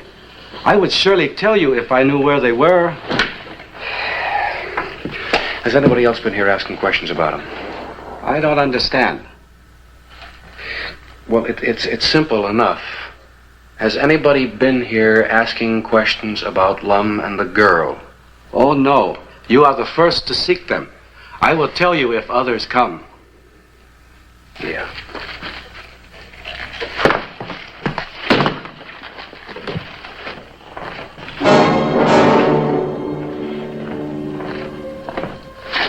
You heard. I told him nothing. Nothing at all. Nothing.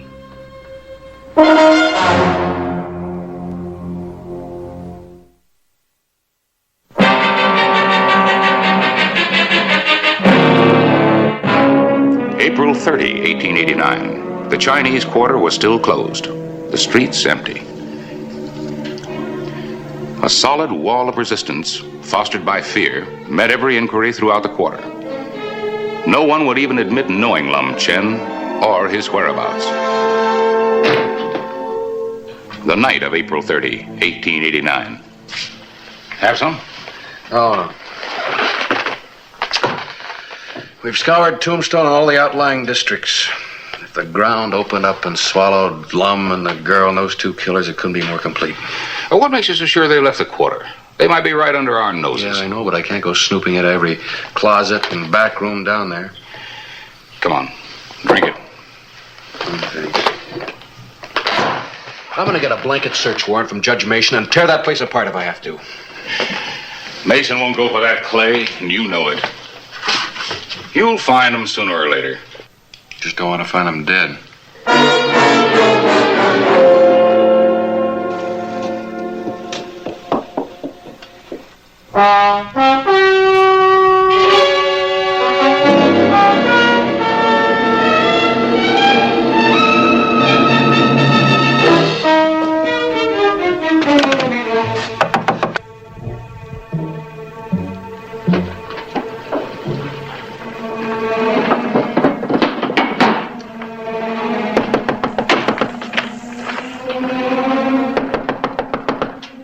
Who's there?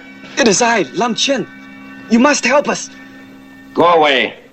I cannot let you in. We have nowhere to turn. You must help us. Is this the one who but yesterday asked my forgiveness for wronging me? The one who spoke words of friendship and apology? It cannot be. The honored person I speak of is a man of men who does not give words of friendship and then turn away in fear. Come, Mylin. It seems a cowardly jackal has taken the home of my friend. Come in, quickly.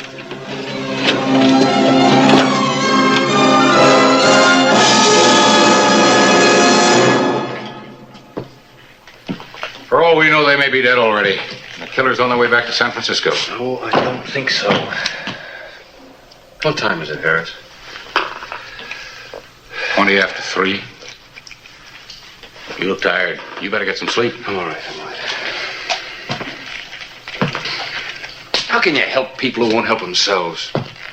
Well, I guess it's not easy to break with 3,000 or 4,000 years of custom and tradition. There's gonna be a murder down there, and I don't know where to look. Well, I've got a paper to put to bed. I'll check with you the first thing in the morning. This scarf belongs to the girl. I saw it on her when Lum Chen brought her to the quarter. I have always been a friend of the society. I wanted to help you. A small reward would make this humble one largely happy. Surely the society rewards those who help. A small reward?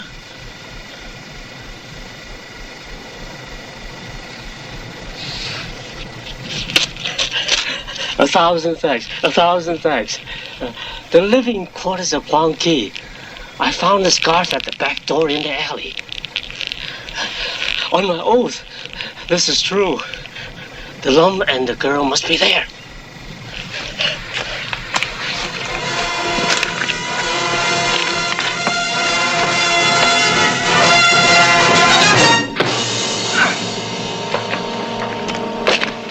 We must find a way to spirit them away quickly. I came to you for help to accomplish this. There's no one else. You weren't so anxious to help yesterday. We must seem very difficult at times. But it is not simple to break with traditions. Well, we got a few traditions ourselves. One of them's to fight back if somebody tries to push you around. Perhaps I was mistaken in coming here. No. Your mistake was trying to live in two worlds. Come on.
That's all right.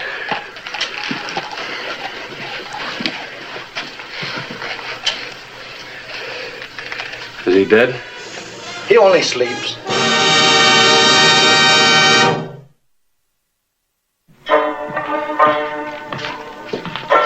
Oh, hello, Mr. Hollister. Lum?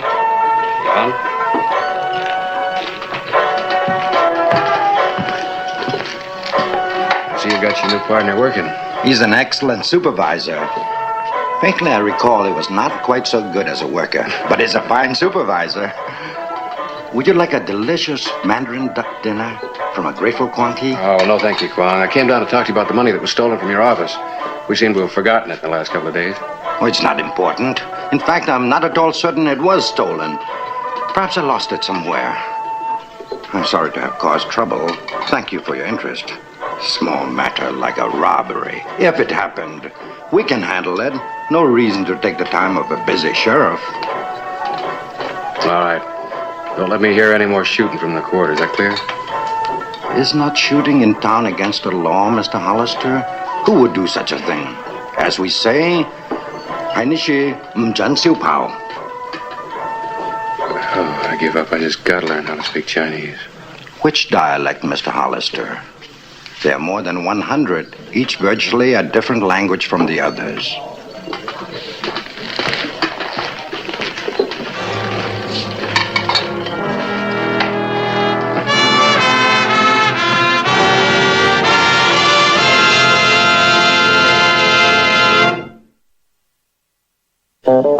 Whistle me up a memory, whistle me back where I wanna be, whistle a tune that'll carry me to Tombstone territory.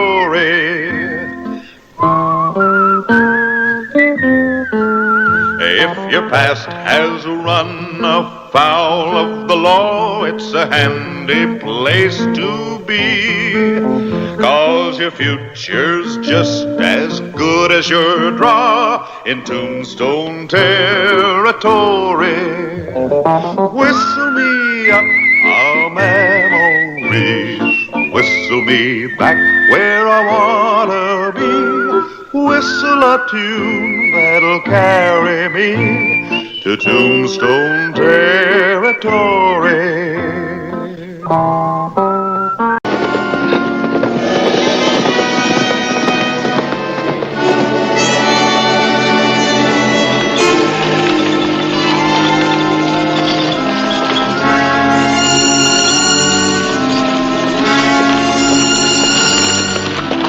One p.m. Tombstone's postmaster, Clem Hawley, was making his rounds through the mining district with the mail.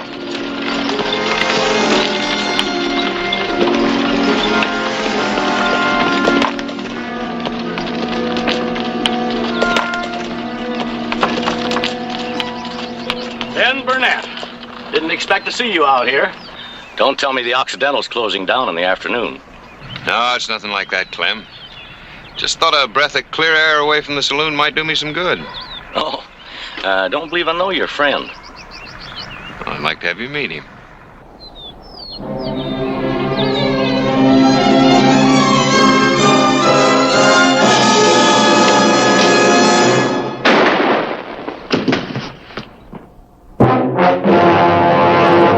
An actual account from the pages of my newspaper, the Tombstone Epitaph. This is the way it happened, in the town too tough to die.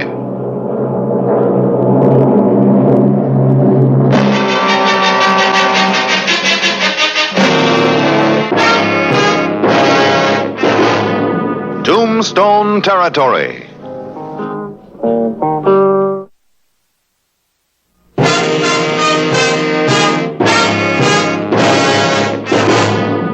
p.m., December 8, 1882. Clem Hawley's driverless team raced back to Tombstone.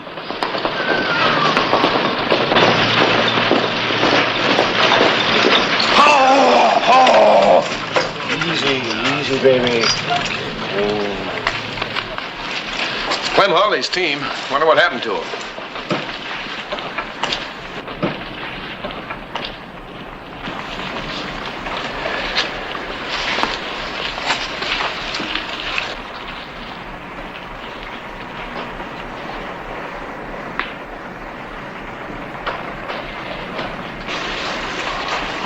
Where's Clem?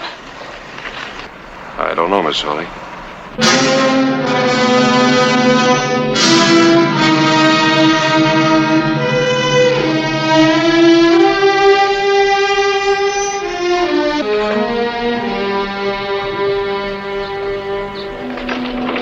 Clay Hollister and his deputy rode out to backtrack the postmaster's route. Ella Hawley insisted on driving the buckboard. Tombstone's Dr. Cunningham completed the group.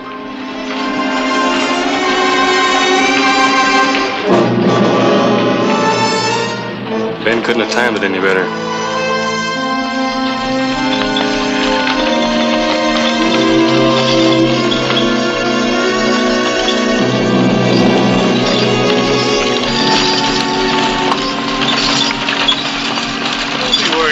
Alan. Clem probably stepped out of the wagon for a second and the team bolted. That doesn't explain the blood on the seat.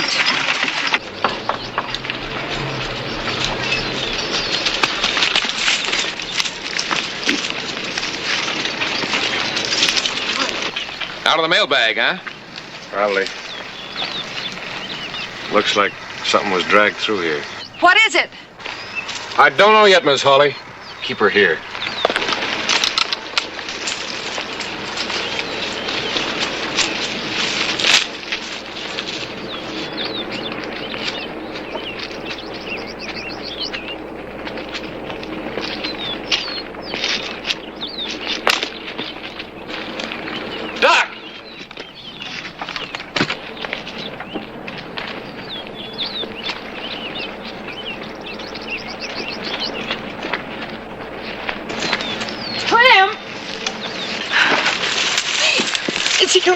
Doctor? Ella, go back to the wagon.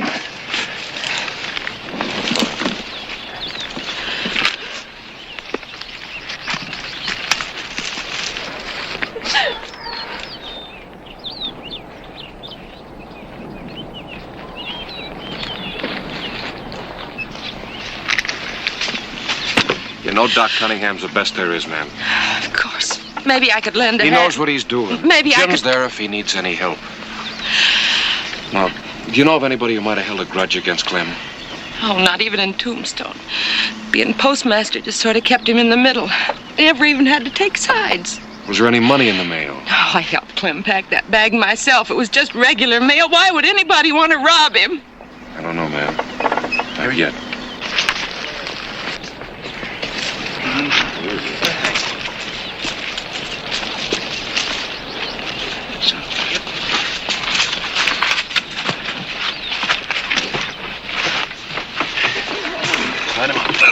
Up to me.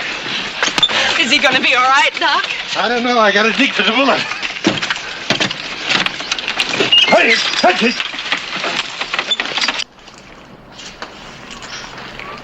It's time. Bring our horses around the back. Thank you, George.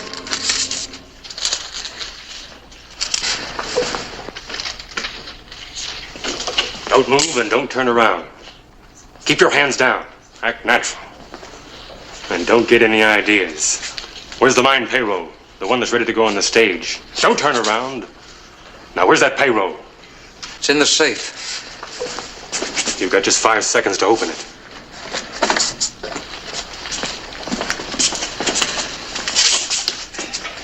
Hurry it up. I'm doing the best I can. Keep your eyes on that safe if you want to live. I wanna.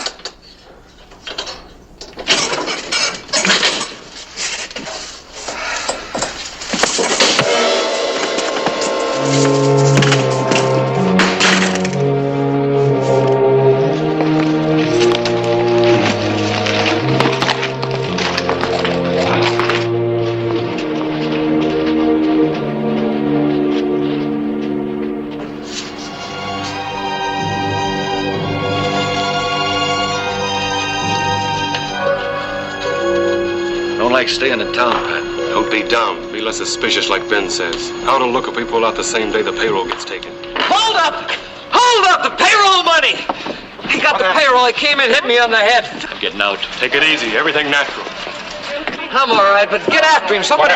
What happened? The payroll money. $15,000. Take care of him. I'll go get Hollister. All right. 2:30 p.m., December 8. Tombstone was having a busy day. I rode toward the mining district to get Sheriff Hollister. Harris! Clay, there's been a holdup at the stage depot. What? Yeah, the mine payroll, $15,000, about an hour after you left.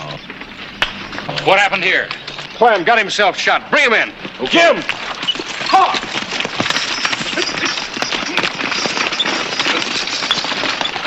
I don't know, Mr. Hollister. Never saw his face. Wouldn't let me turn around. He saw to that. Afraid you might recognize him.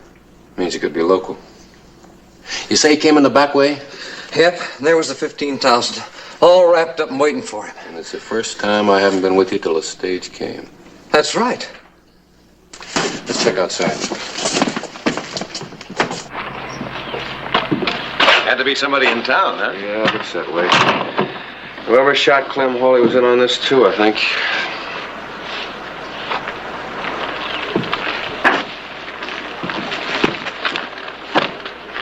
Two horses and a man waiting. Yeah, not very long. Look at this, Clay. Cracked left rear hoof. Jimmy, check the stable. All the horses on the street, right? Right. Yeah. Just rode in with Ella Hawley. Clem come to yet? No. Harris, I don't think Clem was robbed at all. I think it was just a scheme to pull us out of town, using the old man as bait. Pretty grim business, shooting a man in cold blood. Yeah. Let's go see if we can give the doctor a hand. Clem's got to identify who shot him. How is he, Doc? It's hard to say. I got the bullet at 45, but he's hemorrhaged a lot. He's still in a coma. He's an old man, Clay. He may never come around.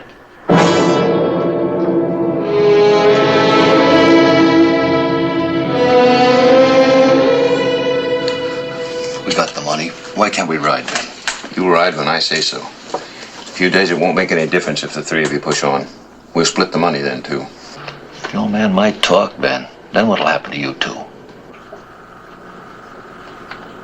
I'm going to forget you tried to divide us, Rig. Didn't mean it that way, Ben. We're all in this together. It's just that we're all new to this thing, that's all. I know that. You might have a point, Ben. Maybe the old man will talk. Then why didn't you kill him? A little nervous, I guess. Never done nothing like that before. Unarmed old man. Maybe you don't want your share. No, nothing like that. All right, let's break it up. The angel Gabriel himself couldn't talk.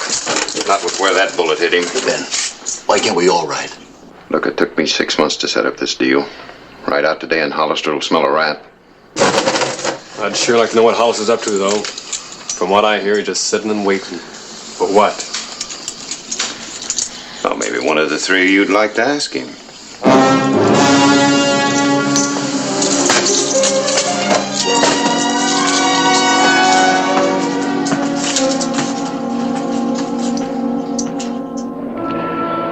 Clay's deputy methodically checked Tombstone's corrals and livery stables.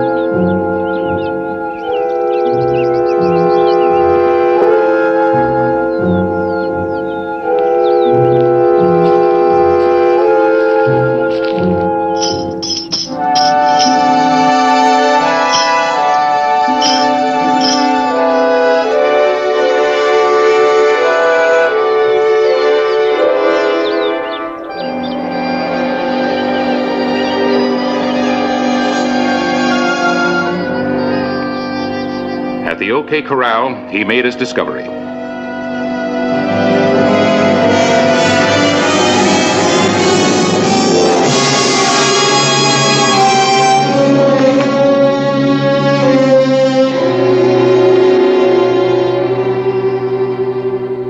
know how you feel about Clem, Sheriff. We all do, but you're sitting around here and getting the payroll back. What should I be doing, Ed? Leading a posse? It'll be better than you're sitting around here. Where do I pick up the trail? You gonna tell me? Well, sorry, Clay. I didn't mean to be telling you your business. It's all right. Clay, found the horse with the broken shoe. Where? Down at the OK Corral. Belongs to Rig Quaid. You remember him. Drifted into town a couple of months ago. Hangs out at the Occidental. Harris, do me a favor. Go down and stay with Clem. Let me know as soon as he can talk. Okay. But waiting pays off sometimes.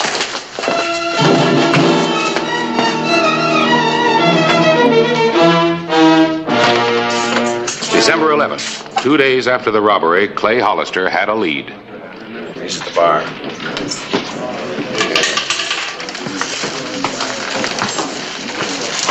Greg, I want to talk to you.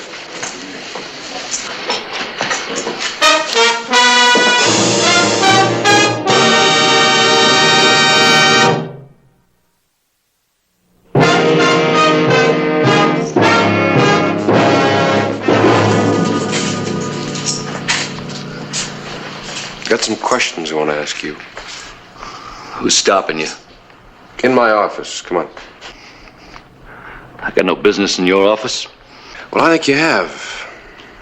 You got a horse with a bad shoe. That's my business right now. I'm staying right here.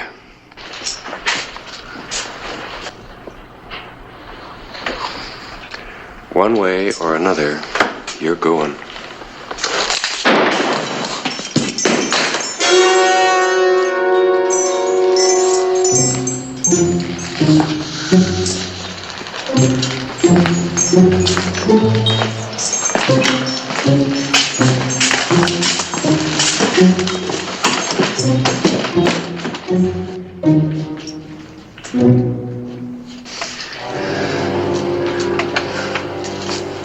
Look, I told you.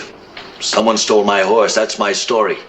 You've got no right to hold me. You've made no charge. Making a big mistake, Rick. I know the robbery down at the depot is tied in with Clem's shooting. If he dies, the charge will be murder. Now what's your story? I was at the Occidental. I came out. My horse was gone. Someone stole it. And when'd you go to the depot? What are you trying to do to me? I wasn't anywhere near the depot. I was over at the Occidental with Pat having it. Pat who?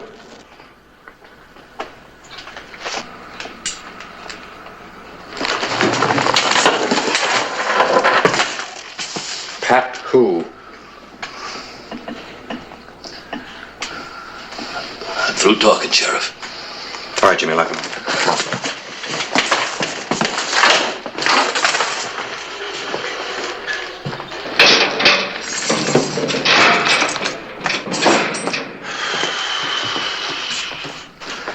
What do you think? A couple of days in jail will loosen him up. He's already said too much and he knows it.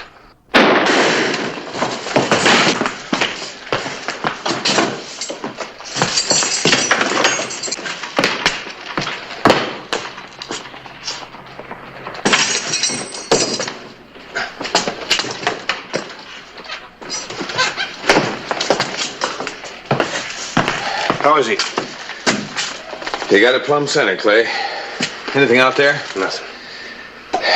Clem's just got to talk. That's all we really got. That and somebody named Pat.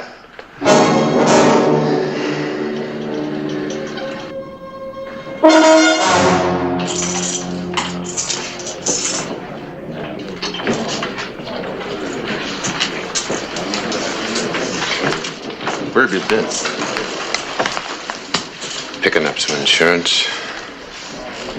Rig?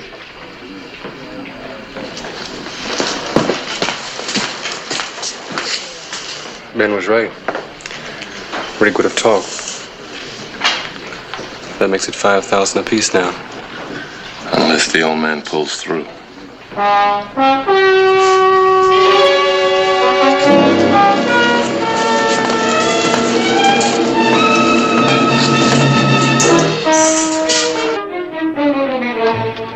Clay Hollister's waiting game was beginning to pay off. Some people were getting nervous.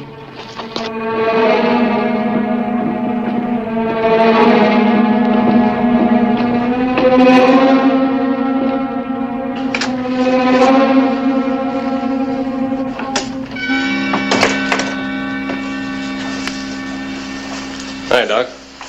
Oh, man. The whole town's asking about old Clem. How is he? Touch and go. Oh, that's too bad. Clem won't talk again, I hear. Too early to say. I see. Well, I'll let his friends know how he's doing. See you, Doc. Sure. Bye, Pat. Thanks, Doc. Yes, Clay? Chances any better, Doc? Frankly, Clay, I can't figure what's keeping him alive. Hasn't said a word. Nothing. Hasn't opened his eyes. Just hanging on the brink all day. Doc. Oh, another crisis. One of many. Clem's as tough as an old crow. Listen, Doc, I better come back later. I want to talk to Mrs. Hawley when she's feeling up to it. Okay.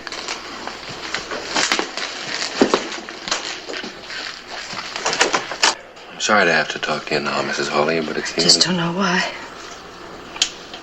Why they'd shoot Clem. He never hurt anybody. Why him? After all that suffering. Well, if it's any consolation to you, I'll get the man that did it. There ought to be something I can do to help. There is something. Anything. I won't rest easy until whoever shot Clem pays the price. I'll do anything. It's a long chance, Mrs. Hawley. But it is a chance. All right, sure. Listen up. Clem Hawley's got an identification to make. You mean the old man pulled through? He came to, if that's what you mean. And he says he can identify who gunned him. He can talk? No, but there's nothing wrong with his eyesight, and I'm going to run every man in town past him if I have to. Well, I don't know what... Now, let's go for the doctor's office. Well, that's it. Move out!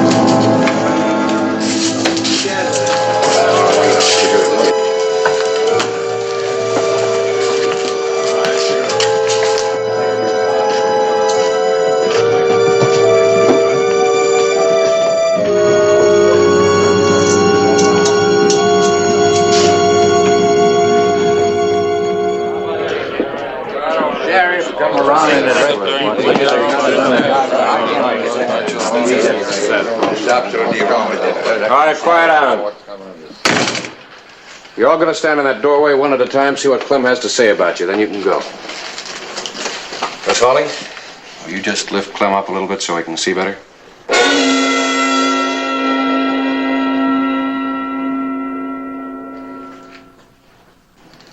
Thank you. All right, you, give me your gun. You! Step into the doorway.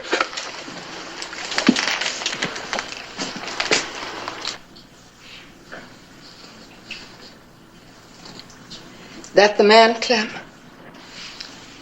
No, Sheriff. Next man.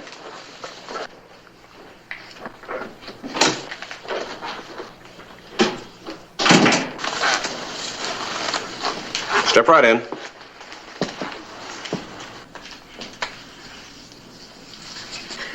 Take your time, Clem. You think about it. Is that the man?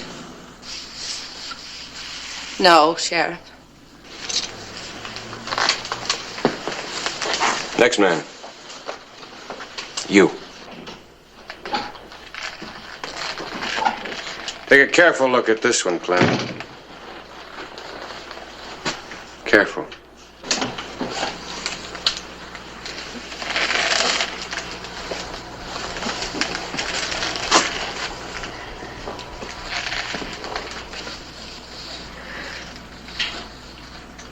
He says...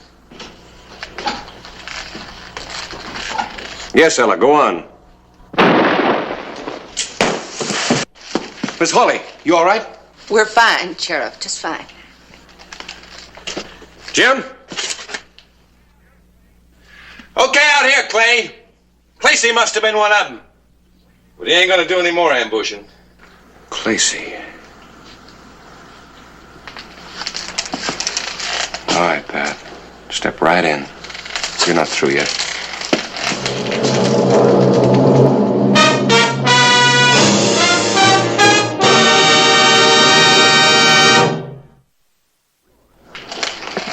Keep your hat back a little so I can look at you better.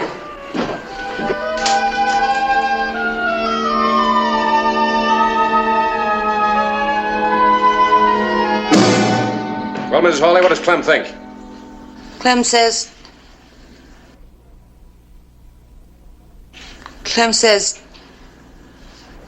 that could be the man. She don't know what she's talking about. I wasn't even there. Clem says that could be the man. She's crazy.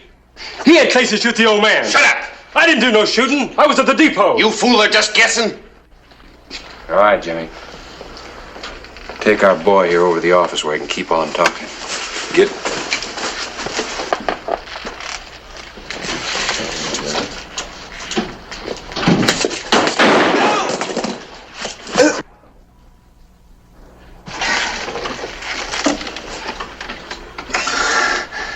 I knew Pat had something to do with it, but you're right. I didn't know how much. Thanks, Mrs. Hawley. Clem would have expected it of me. Would have?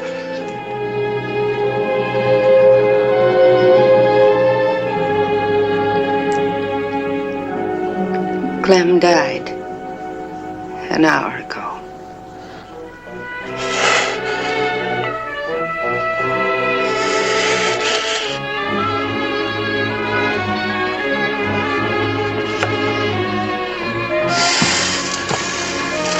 Let's go. Go on. Run over here and I'll fix you up. That's the way it happened. In the town, too tough to die. Whistle me up a memory, whistle me back where I wanna be, whistle a tune that'll carry me to Tombstone territory.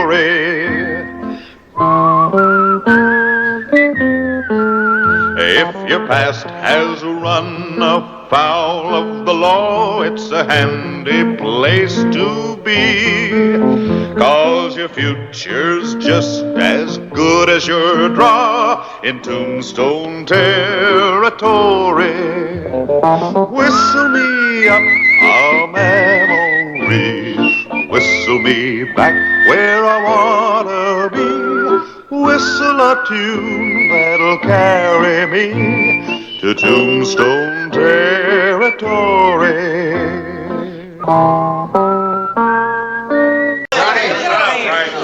Did you buy any cattle while you were down in Mexico? No, I tried, but those people insist on giving them away. Hi, Johnny. Well, How's your health? fine. Fellas ready to play for some money. Some real money. A land comes for the shearing. How'd you find that country down to the south? Fine. It was quiet when we rode in and full of rats when we rode out. Your deal. Tell me in Charleston that Tombstone is once again a hotbed of reform. The cowboy element is to be drummed out, and law and order will reign supreme. Sounds like somebody's trying to make a reputation. Yeah, new judge, man named Reese. Just been appointed. Quick man with a rope. That's caught up. John Ringo is a killer, a horse thief, and a cattle rustler.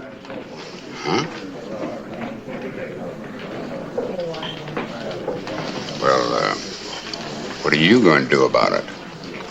Oh, he'll be asked to leave Tombstone. And if he gets mean about it, he'll be digging his own grave. An actual account from the pages of my newspaper, the Tombstone Epitaph. This is the way it happened. In the town too tough to die.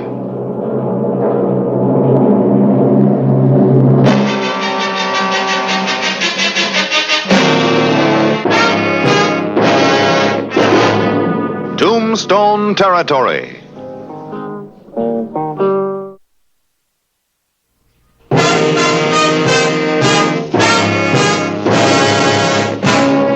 May 10, 1882, Clay Hollister was returning from Galeyville. In Tombstone, Johnny Ringo's luck was running against him. Call. All black, Johnny. He's hiding. second best 3 hands in a row. Come on, Ben, deal. My luck's gonna change. I know it. You bet it is. Are you talking to me? If you're John Ringo, I am. Oh, John, this is Judge Reese. I'm Sidney Farrell, an attorney. The judge is the chairman of the Citizens Reform Committee of Tombstone. It's a pleasure, Judge. Counselor? What can I do for you? You and the rest of the trash from Charleston can get out of Tombstone and stay out. Judge, I'd be happy to help out the forces of reform a little later. Right now, I'm playing poker, and I'd be obliged if you'd hold off your righteousness until I finish. Your poker game is no concern to me. I want you out of town, Ringo. And I want you out now. Why don't you go and witness a will or something, huh? That's enough, cowboy.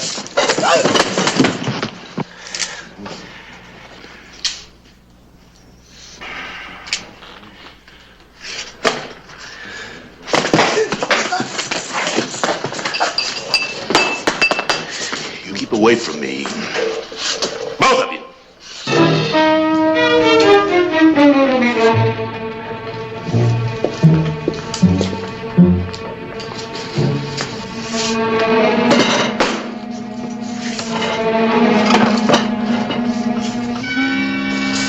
I'll see him dead. Well, it's your bet.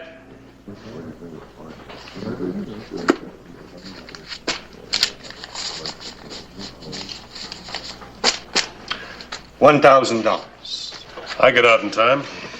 I'm through now.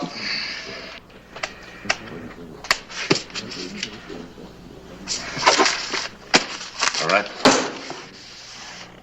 I'm shy.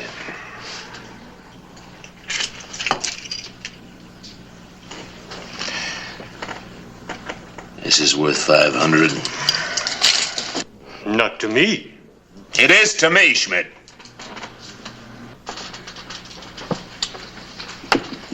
So what are you so proud of? Full house. 7's over. Still second best. 4 jacks. You've had the top hand all day. Now I've got it. I told you this watch was worth $500, didn't I? Johnny, don't ride a good thing too far. 500. I'll see you later, Ben.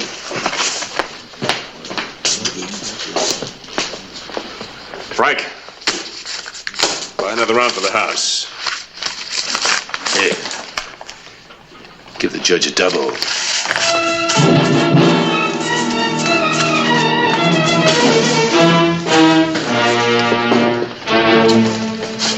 Well, this is what we've been waiting for. If Hollister doesn't put that outlaw behind bars, then the honest people of Tombstone should do it for him. The judge is not that important. Now, Johnny's a kind of a sudden man at times and a little unpredictable. Yeah, he'll make it good. The judge is right.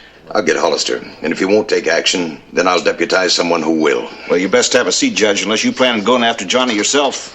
Clay's over in Galeyville. Won't be back till late this afternoon.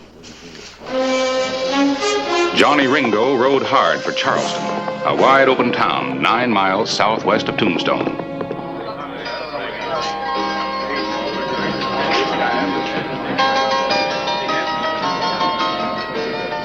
Hey, Johnny Ringo! Well, business is good. Well, did you win or lose? I won. Boys, I took the game at the Oriental for better than $2,000. Hey! Shut him up, Harry. Drinks on Johnny Ringo. Come on,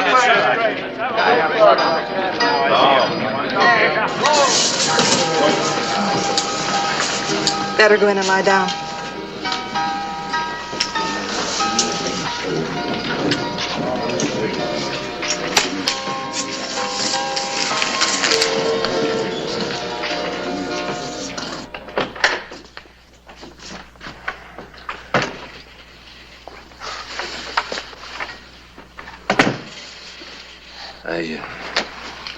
I did a real foolish thing, Flo. I didn't win this money. I stole it. I was second best, all right. You know what? I even lost my watch. So? So I cleaned them out with a 44. Somehow, I got the notion that I was real smart. I had to improve my luck.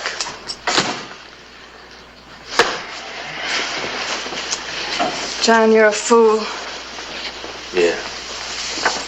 You want me to take the money back? Yeah. How you do that, huh? You're feverish again. Come on. Lie down. Here, come on. Get some sleep, Johnny, and keep warm. I'll get the money back. Don't you worry about it. You, see Ben Fraser at the Oriental, huh? All right. Anything I can get you? Yeah. Yeah, you can get me some cold water. You got a big pitcher of cold water.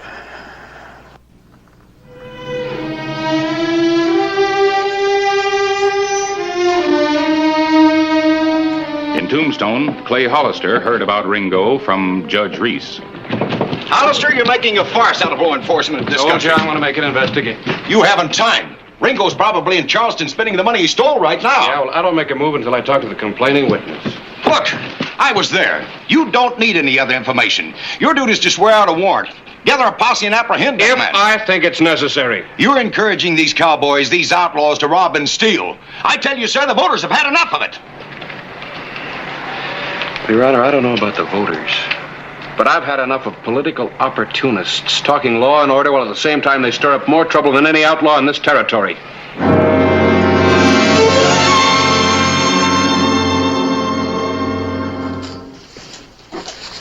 It's all there, except for the price of a round he bought at my place. When you get back, Flo, have another round on us. I'll do that. Afternoon, Flo. Alice. Hello, Clay. I understand you gentlemen had a little bit of trouble this afternoon. Go ahead and tell him. He insists on taking your statements before swearing out a warrant. Warrant? Warrant for what? For the arrest of John Ringo. Or his armed robbery a source of levity to you? I don't know about this levity, mister, but the money's right here. John made a little mistake. Nobody got hurt. No use carrying it any further. Charges? No charges. Good, I'll have a talk to John. Talk? Talk. Come on, Flo.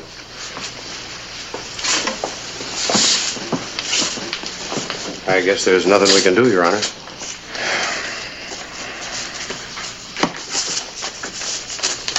Oh, yes, there is. May 11, 1882. Judge Reese pressed for Ringo's arrest. There you are, Sheriff. A warrant for John Ringo. Duly sworn and signed. I wish you'd reconsider this, Mr. Schmidt. Your duty is to serve that warrant. I have 6 men outside. They will serve as your posse. No, they won't. You can't bring him in by yourself.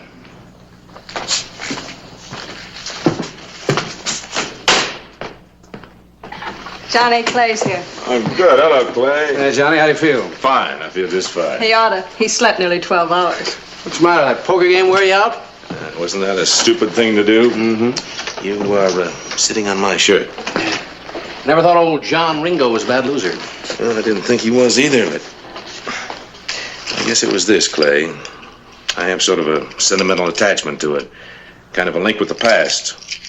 I just couldn't stand the thought of losing it. Why don't you go back, John? Back home.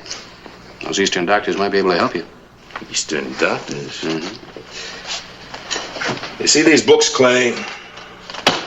No Eastern doctor can tell me a thing I haven't read in them. No, I feel like I belong here in Arizona, and I'm a mistake. Well, if you do, you better watch your step. Because, justify it or not, you're the #1 target for the reform element. What are they going to do? Arrest me for, for buying cattle in Mexico? No, John. You're under arrest for robbing Otto Schmidt of $2,000 during a poker game at the Oriental. Now, hold on. I made a mistake, but that's all settled. Now, Flo took that... No, it's not all settled. Judge Reese got Schmidt to swear out a warrant, and I've come to take you in. Take me? That's right, John.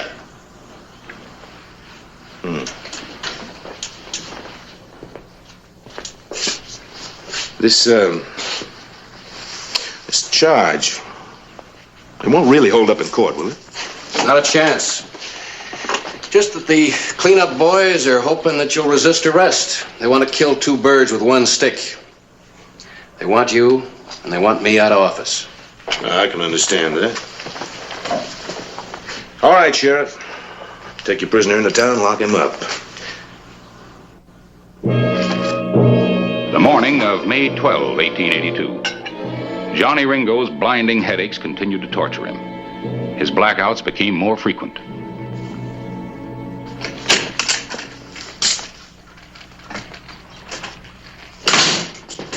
Bail's been paid, everything's in order.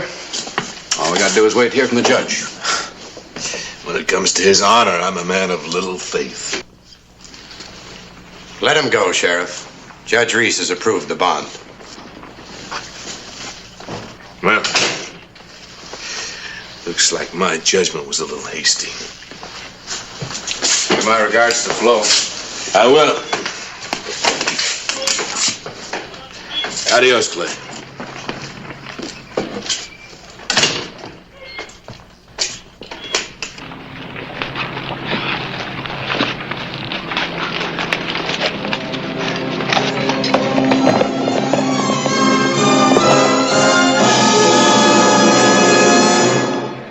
Been sworn in to serve a warrant for John Ringo. I expect to see you carried out. We'll do it, Judge. Reese! Get going.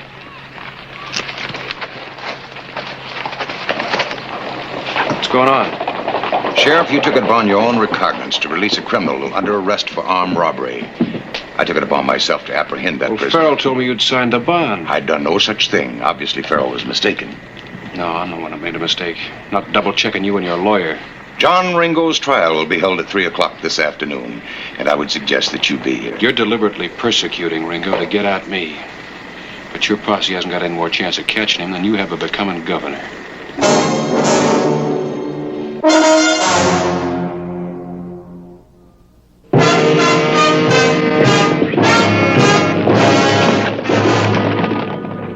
Noon of May 12, 1882. Howdy. Boys! What's up, John? I got a posse after me. I want you to hold them at the bridge until I can cut back toward Tombstone. How far behind are they? Oh, maybe 10 minutes. I circled through the brush. When I pulled out, they were still chasing their tails. Well, hop to it. Johnny! All right, let's go. You've got to get some rest first. No. I want to settle this with that judge. Johnny!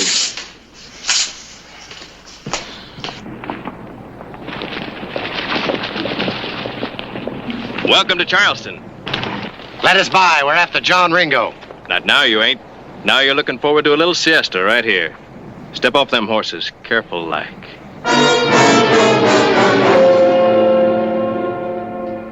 The afternoon of May 12, exactly 3 o'clock.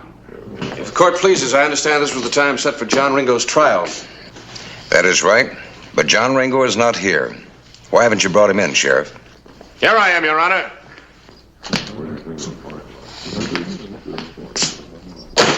I consider myself in custody. I suggest, Your Honor, that you either proceed with the trial or permit bail.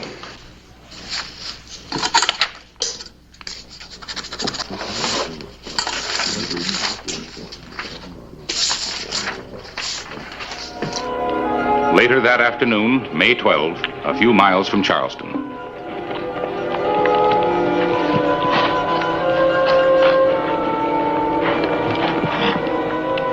Judge Reese's posse was returning to Tombstone.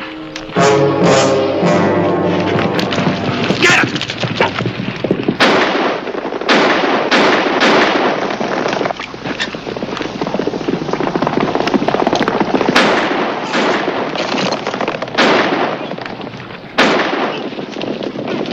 Hold him! Hold him! Get away! We can force him across the desert. He's got 60 miles without water before he hits the Chiricahuas, and he won't make it in a hurry. You go back and get the judge and all the canteens of water you can find. Right. All right, now. Try and save your hearts. Let's go. We've got enough water. Let's move out. What's happening, Clay? Johnny's in trouble. They were shooting and he had to run.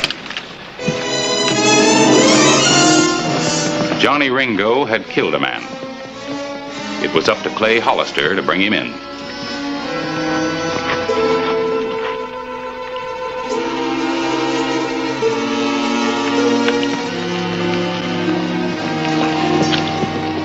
Ringo rode desperately across the desert. He knew the posse meant to kill him.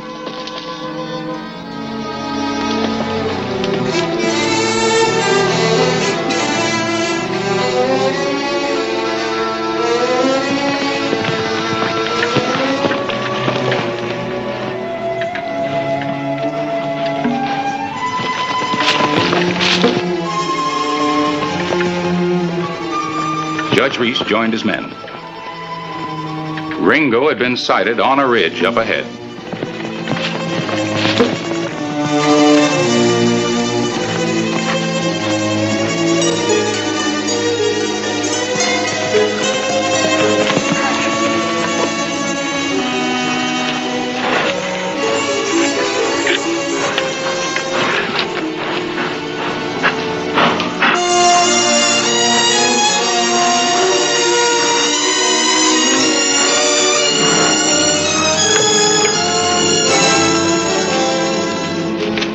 Well, be dark before long. What do you want to do now? We better water the horses and keep pressing him.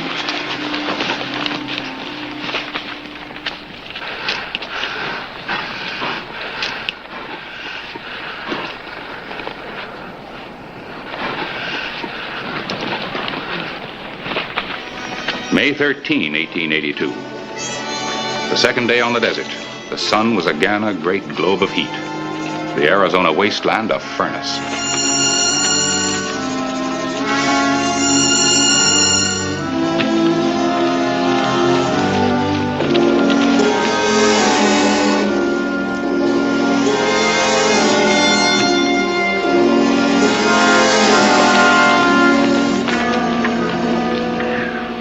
The hunted and the hunters. Clay Hollister had picked up Ringo's trail. He had made better time than the more cautious posse.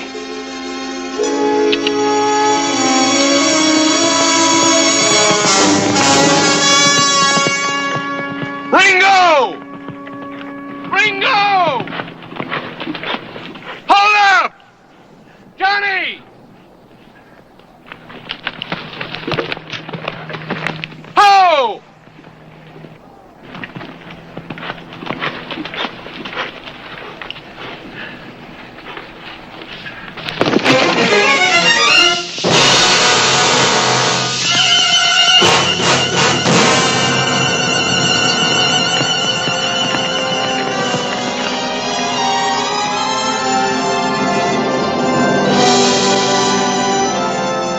The greatest fear of men who know the desert, Johnny Ringo was left afoot.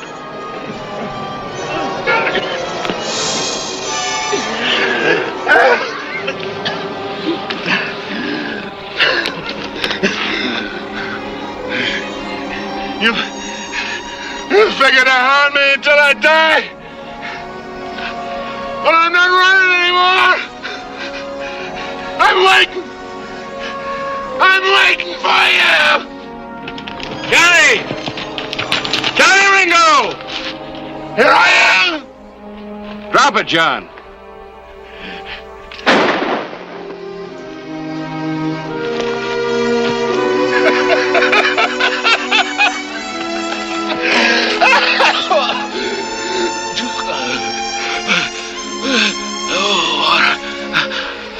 Water. I need water.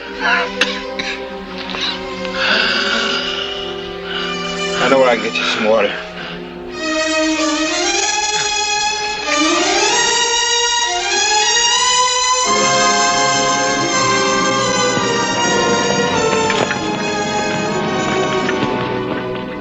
Sheriff Clay Hollister intercepted the posse. He's disarmed? And in my custody. You boys can go on home. Judge Reese had ridden on ahead of his men to search the mouth of West Turkey Creek Canyon.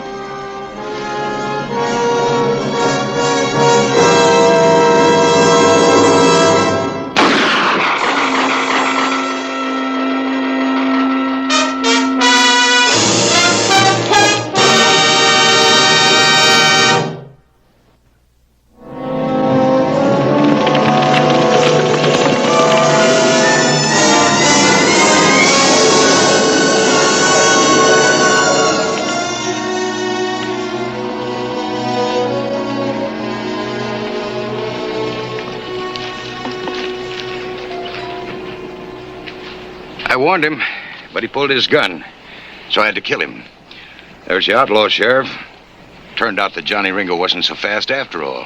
He didn't have a gun.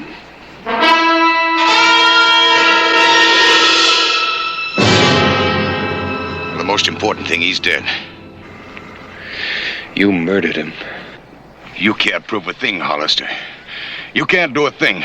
I shot an outlaw, a killer. And I didn't ask him if he was armed. Hollister, I've been waiting to whip you for a long time.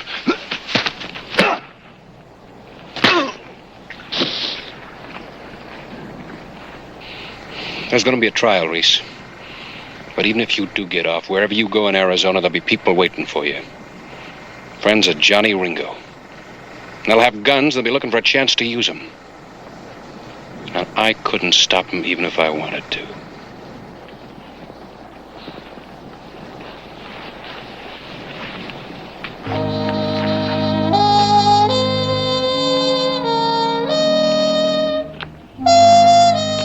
Johnny Ringo was buried where he died. A pile of stones marks his grave in the Chiricahua Mountains of Arizona.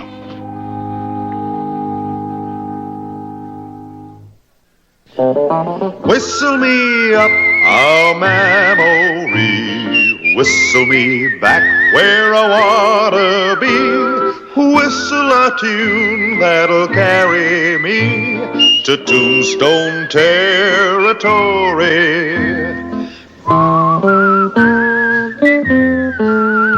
If your past has run afoul of the law, it's a handy place to be, 'cause your future's just as good as your draw in Tombstone territory. Whistle me up a memory, whistle me back where I wanna be. Whistle a tune that'll carry me to Tombstone territory. শুনেন, কালকের খেলায় আপনি হারবেন। বাবা, confidence দেখছো মেয়ে? যদি না হারছেন তাহলে কিন্তু বললাম এটা দিয়ে আমি আমার হাতে আপনার নাম লিখুন। মানে তো তখনই বুঝবেন যখন এটা দায় আপনার উপর পড়বো। ওই দিনকা তোরে হাত খরচের লেগা 5,000 টাকা দিয়েছিলাম। আবার টাকা কি গাছে ধরে? আব্বা জান, আপনি তো কত টাকাই কামান, 5,000 টাকা দিলে আপনার কি হয়? আমি আপনার একমাত্র আমার মাইয়া, তো আমার পিছনে খরচ করবেন না, কার পিছনে করবেন? আমার একটা কুর্তি পছন্দ হয়েছে, ওই কুর্তি আমি কিনতে চাই। কুর্তি মূর্তি লেহেঙ্গা ওড়না এসব দিয়ে তো ঘর বইরে গেছে, হাঁটুনের বি জায়গা নাই। মন চায় তোর এগুলা নাইজেরিয়া, বুলগেরিয়া আর উগান্ডায় পাঠাইয়া দেয়। আচ্ছা, এত কিছু কিনানোর দরকার নাকি? কি করতেছেন আব্বা? একটা শখ করছি, শখের দাম লাখ টাকা। শখ যদি না মিটে তাহলে এই জীবন রেখা লাভ কি? আপনি যদি আমার টাকা না দিচ্ছেন তাহলে কিন্তু আমি কয়ে দিলাম, ব্লেড দিয়ে হাত কেটে নাম লেখা ফেলাম। আচ্ছা, ব্লেড দিয়ে এই কুর্তির লেগে হাত কাটানোর দরকার নাই। আমি বাইরে যাওয়ানোর সময় তোর টাকা দিয়ে যাবো। থ্যাংক ইউ আব্বা।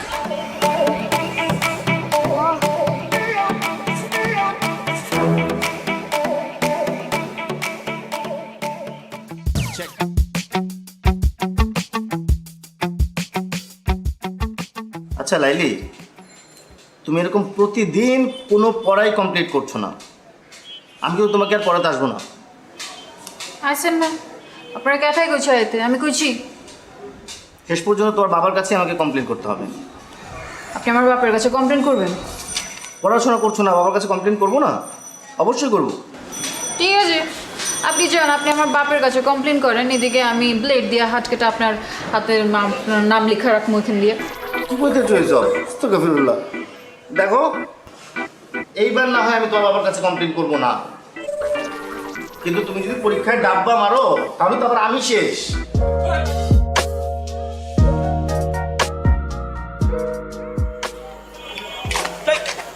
ও তুমি ডরাইছেন? ডরাবো কেন? মাকে এরকম আটকা মায়া মনের সামনে চলে আসলে তো একটু চিন্তা লাগেই। আর কালকে আবার তোমার মামার সাথে চ্যালেঞ্জ, বললে আইসো শেষবার মতো চুল দাঁড়িয়ে আশ্রয় আসতে। শুনেন, কালকের খেলায় আপনি হারবেন। বাবা, কনফিডেন্স দেখছো মেয়ে। যদি না হারছেন তাহলে কিন্তু বললাম এটা দিয়ে আমি আমার হাতে আপনার নাম লিখুন। মানে? মানে তো তখনই বুঝবেন যখন এটার দায় আপনার উপর পড়ব। সরেন। আরে ভাই, নাম লিখবা মানে? কি মুসিবতে বললাম, জিততে না পারে এখন 2 নাম্বারই।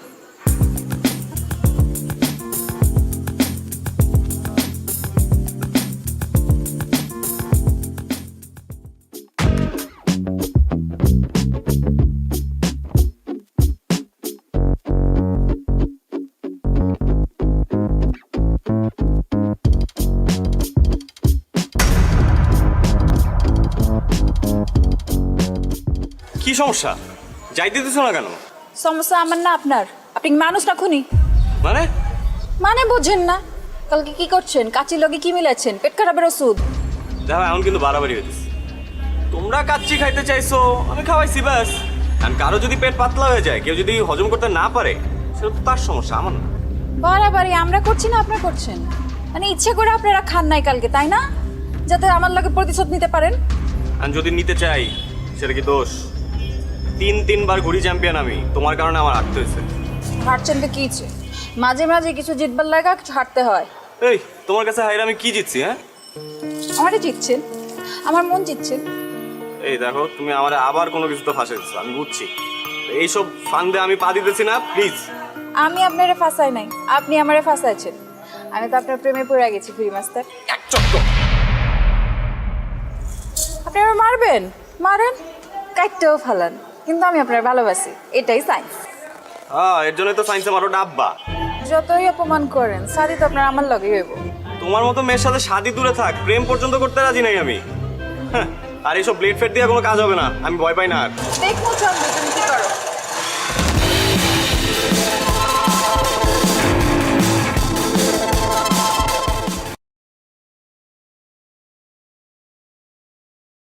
Qua đường luôn revert. Anh revert 1 tỷ lần nè. Revert 1 tỷ lần càng mạnh. Revert 15 lần. Khiếp, thằng này revert 1500 lần. What the hell man. Ủa nó vậy. Ủa nó vậy. Broccoli. 1500 lần thật sự là ổn. Giờ mình là one 3. Mình không quan tâm thằng Pana làm gì cả. Ok thầy rồi. I see you again. Để lắp đồ cho ấy á, cho lấy đồ cho Asia. Bên chia lên. Bên chia linh binh à, vẫn đập đồng biết chưa? Anh đã chỉnh như thế rồi. 6 7 8 9 34 35 36 7 38 9 2 5 36 7 38 9 180 vòng à? 10 này, 7 này, 2 lần perfect này. Đúng. 3 lần hết liên tục. Ai à, trung tâm. Thua lại. Ê, tao gặp lại thằng này Dương ơi. Thằng này tao thua ở trận trước này. Thua thằng này trận trước này, sao tao đái vào thì lúc đánh xong trận sao ấy. Thế tao vào trận luôn, thế tao vào trận luôn. Đó, cả thằng này nữa này. Thằng này cũng ở trận trước này. Hai thằng trong 1 trong 2 trận trước. Nó để ý tên đấy, mình nhớ là để ý. Gặp lại à. Vẫy tay xin chào. Hiện vật đi sau. Nhau. Nó ngập ngừng không muốn rời. Được sao? Giờ mình còn chưa ở đây Ari, nếu mà nhặt Ari vậy chú đúng không? Ari không? Bình an ở phía trước cho trong ai phải không? Nhưng mà không sao qua bởi tay xin chân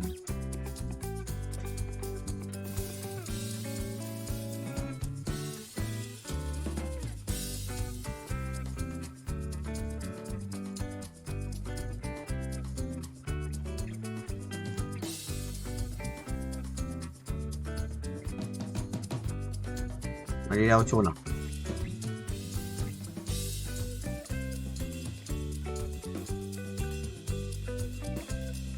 Hiện tám ấy, hiện tám zone quan tiếp từ xong rồi ơi giờ làm thế đánh cũng mày sợ thế, giờ đánh cây Sa Long Dương thì thua đấy. আব্বা আম্মা যদি তোর ছোটকালে জানতো তোর হাইটের লগে তোর গাদামির হাইটটা একটু বাড়বো তাহলে নিজ দিয়ে এমনিতেই 6 ইঞ্চি কাটা দিত তোর আর গাদামি বাড়তো শুন আব্বা আম্মা যা বলে তা কর বিয়েটা কর আর আমার রাস্তাটা একটু ক্লিয়ারটা কর ও আমি তোমার পথের কাটা না তাহলে কেউ চাস না যে আমি পড়াশোনা করে এই নিজের পায়ে দাঁড়াই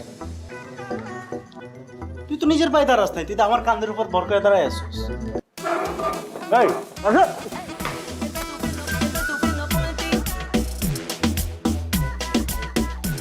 বড় এই কি তোরা সকালবেলা এরকম কাঁদতেছিস কেন আব্বাও কাঁদতেছে আম্মাও কাঁদতেছে কিছু আম্মা কি সকালবেলা কি সিরিয়াল দেখা শুরু করছে তাহলে কিছু চুরি হয়েছে বাসায় কেউ মারা গেছে কেউ কি মরার আগে হসপিটালে অ্যাডমিট হয়েছে তাহলে কি হয়েছে সবাই এরকম আয়োজন করে কাঁদতেছে কেন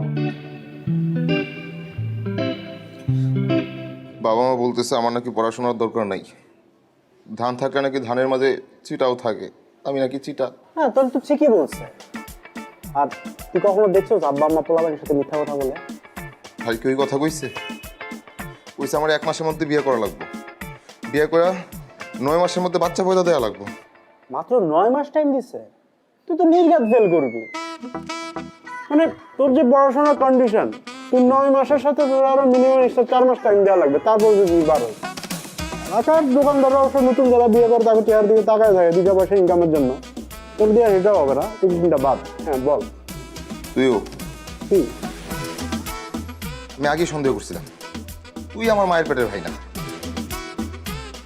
মায়ের পেটের ভাই হলে তুই এরকম করে কথা বলতে পারতি না তোর আমার না কোনো মিল নাই না আছে স্বভাবের মিল না আছে চরিত্রের মিল না আছে তোর এই যে চেহারার মিল গায়ের কালারের মিল কোনো কিছু মিল নাই বাইকটা শোন আব্বা আম্মা যদি তোর ছোটকালে জানতো তোর হাইটের লগে তোর গাদামির হাইটটা একটু বাড়বো তাহলে নিজ দিয়ে এমনিতেই 6 ইঞ্চি কাটা দিত তোর আর গাদামি বাড়তো শুন আব্বা আম্মা যা বলে তা কর বিয়েটা কর আর আমার রাস্তাটা একটু ক্লিয়ারটা কর ও আমি তোমার পথের কাটা না আমি তোমার জীবনের বাধা তোরা কেউ আমার ভালো চাস না তোরা কেউ চাস না যে আমি পড়াশোনা করে এই নিজের পায়ে দাঁড়াই তুই তো নিজের পায়ে দাঁড়াস নাই তুই তো আমার কাঁধের উপর ভর করে দাঁড়ায় আসছিস শোন আমি তোর ছোট হিসেবে চাই তুই আব্বা আম্মার কথাটা শোন তুই 1 মাসের মধ্যে বিয়েটা কর আমি কবজি ডুবায়া তোর বিয়ার কাচ্চি খাবো বুঝছস এই আসো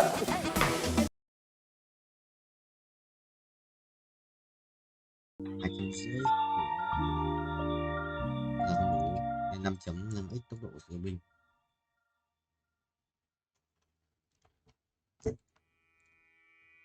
không thầy ơi đó mới củ sắn này gì vậy đây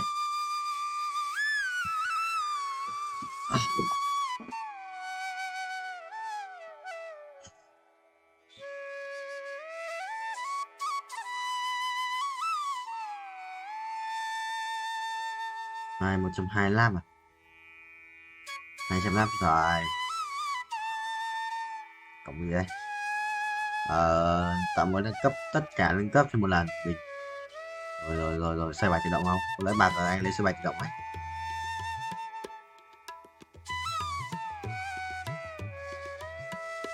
$180 à? Vách. Không được á.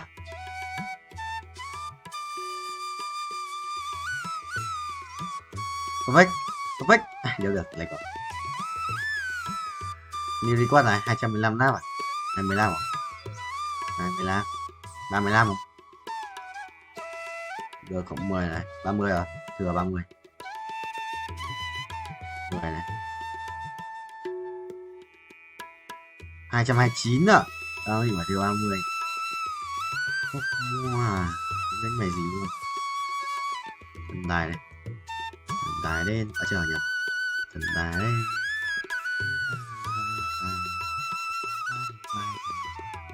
Thần tài đến.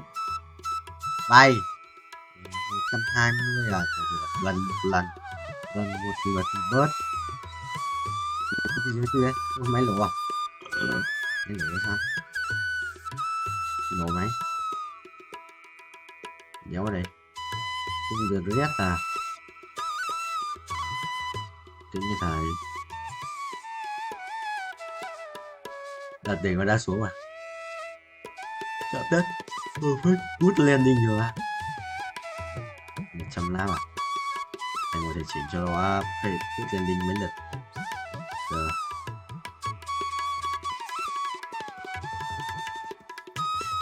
chồng thì những chuyện nó xuống này á, vì những cái lệch chạy sang bên kia một tí.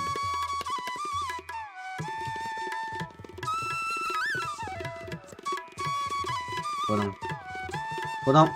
Good landing. Đéo kìa, phải nói. Áo choàng bạc, độc dược sĩ. Được này mất chất rồi phục. Có sức hành vác, cái điểm lính. Áo choàng bạc này. Xong đâu? Mình. Thần tài ngay.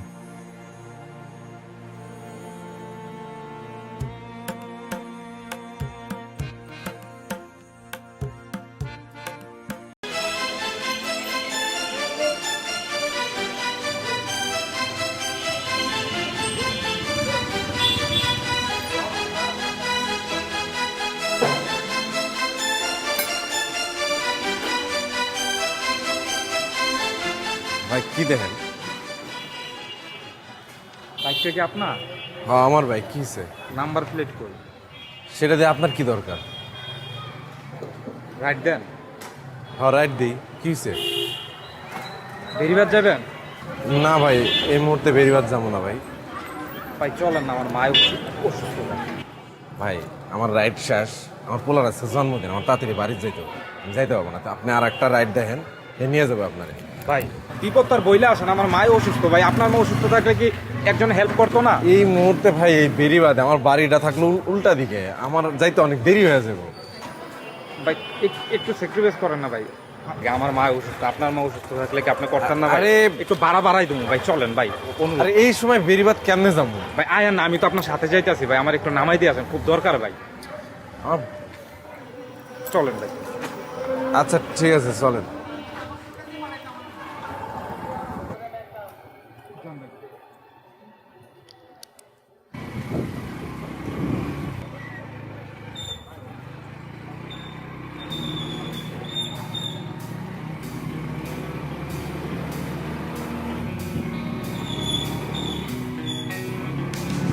ভাই কোন দিকে?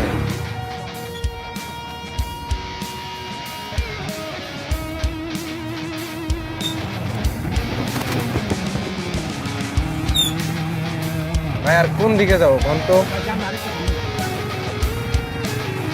সেই কখন থেকে তো সামনে সামনে পড়তেছে।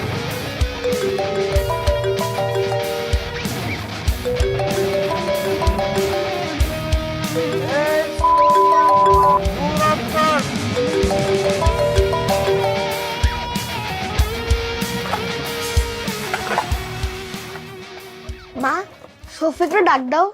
এখন অনেক রাত হয়েছে। তাহলে একটা কাজ করো, ওর জন্য একটা কেকের পিস রেখে দাও। আচ্ছা রাইখা দিব না, কাল সকালে তুই দিয়ে আসিস। মা মোমবাতি কই? মোমবাতি আনতে তো ভুলে গেছি একদম। তাহলে কাজ করো, বাবাকে আনতে কইয়া দাও। তোর বাপ কি জানে যে কেক কিনে নিয়ে আসছি? আচ্ছা আগে আসো, তারপরে দোকানে পাঠাবো না মামা। তাহলে একটা কাজ করি, আমি নিজে গিয়ে নিয়ে আসি। ছোট মানুষের রাতে বেলা বাইরে যাওয়া নিষেধ তোরে শিখাইছি না? তাহলে আবার একটা কাজ করো, বাবাকে ফোন দিয়ে কইয়া দাও বেলুন আনতে, আর বলবা যে তাড়াতাড়ি আসতে। আর একটু অপেক্ষা করি, হ্যাঁ, তারপর কমুনে। Mày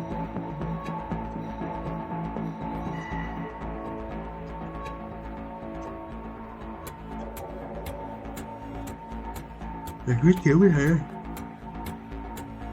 Tôi huyết kiểu sự bình chilling ấy. Kia nai cầm kiếm này. Và cái đai máu này. Kia nai cầm kiếm này. Rồi. Thằng lấy đâu? Thằng lấy rồi. Chuẩn không? Chuẩn không? Chuẩn không? Chuẩn không? Tranh mày tranh để tranh với tao. Nhiều record á. 233 vòng. Mình bắt đầu bây giờ. Nhật báo á. Bảy cũ trừ đi 30% đó. 20% tiếp quỷ à? 100 không? 110 à? Kiểu tầm 5. Đúng không? Để thử năng bay cho mình. Ai mà lại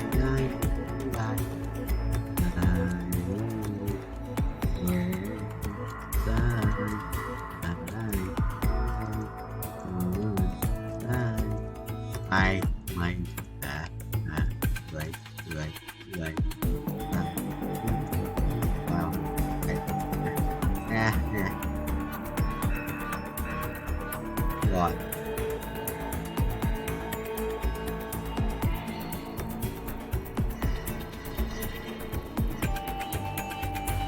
hiện tại wow một tỷ đó 50 rồi khoảng là bao nhiêu nhỉ? 250 à? 5 thì bỏ 250.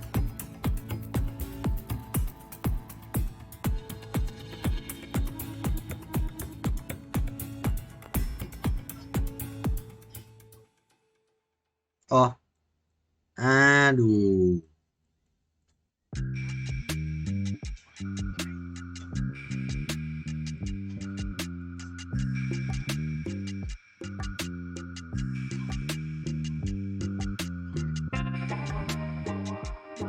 Mày được không? Mày ghê 250 muốn năm nay của ông thầy 29 này 22 3 4 5 6 7 8 9 5 6 7 8 3 5 6 6 3 7 40 à? 90 không 40 ạ, 98 ạ. 98 này phải bay một thằng rồi.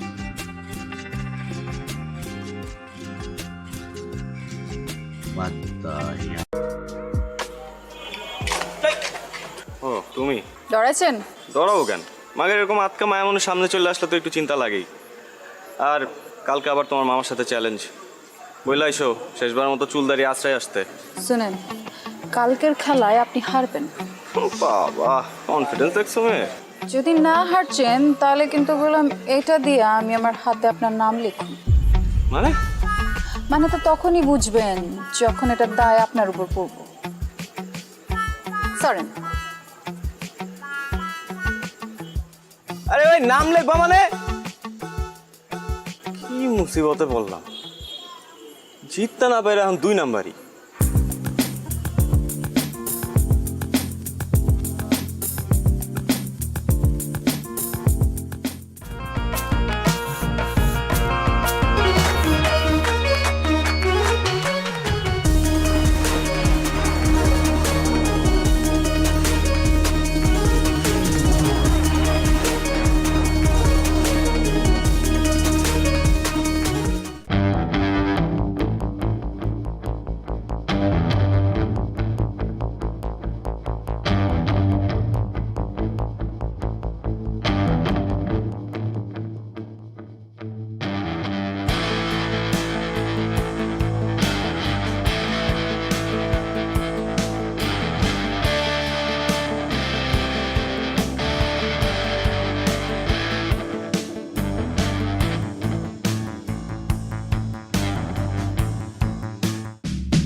কি করছিস?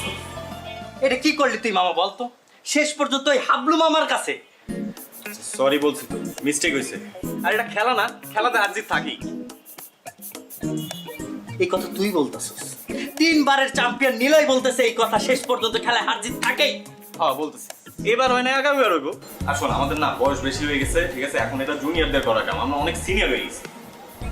এই দাঁড়া দাঁড়া, junior? হ্যাঁ, কোন angle ওই হাবলু মামার তো জুনিয়র মনে হইলো কত দেখি?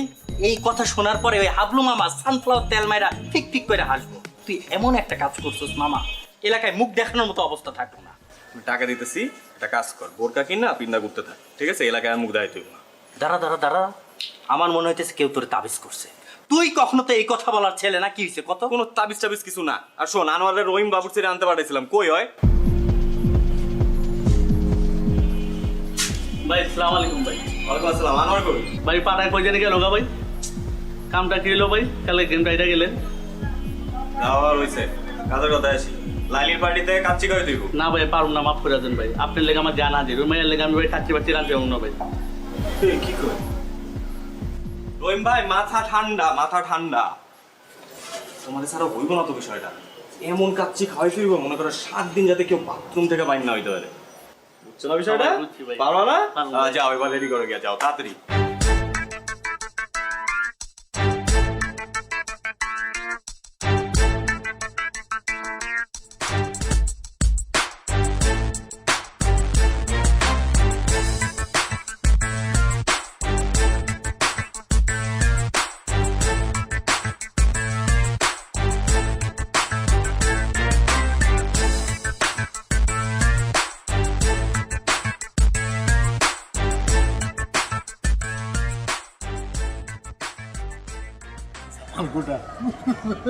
একটু বড় খবর হইব।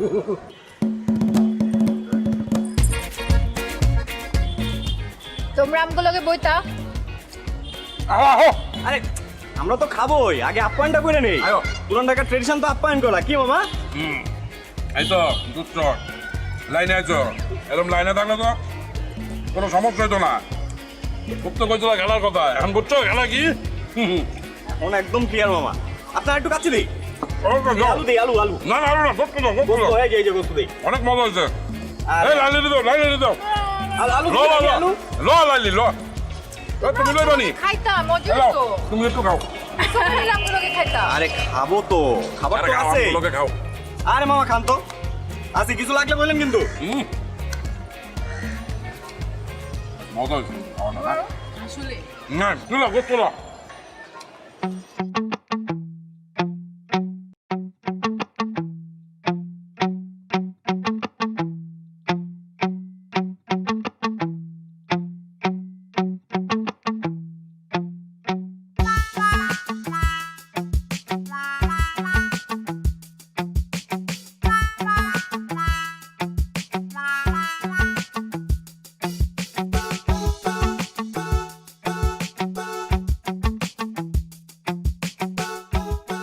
এইবার লইয়া কয়বার হয়েছে? ভাই 5 বার। তোমার এত করে কইছি যে একটু কম কম খাও, মাংনা খাওন পাইলে হুদাই হাম করে খাও। দুলা ভাই আমি তো মাগনা খাওন খাই ভাই, আমরা তো বাজেতে জিতছি, আর আমি তো পরিমাণ মতোই খাইছি। বিশ্বাস করেন দুলা ভাই, আমি নিশ্চিত ওরা খাওয়ানোর মধ্যে কিছু মিশাইছে। লাইলিও তো পরিমাণ মতো খাইছে, ওরা তো পেট নামছে শুনছি। হ্যাঁ, মানুষের খায় কাম নাই, তোমার খাওয়ানোর লগে কিছু মিলাইছে। ভাই আপনি জানেন না, ওরা অনেক ডেঞ্জারাস, অনেক ডেঞ্জারাস দুলা ভাই। ওরা প্রত্যেকটা ধরে ধরে ফাঁসি দেওয়া উচিত দুলা ভাই। আমি খালি একটু সোজা হয়ে দাঁড়াইলি, তারপর দেখেন আমি রাজপথে নামবো, রাজপথে নামবো, আমি আন্দোলন করবো মগো ফাঁসির লিগা। যাও যাও, তুমি তোমার কামে যাও, আমি তোমার লেগে কেড়ে বয়ে থাকো। আপনি একটু বহান ভাই।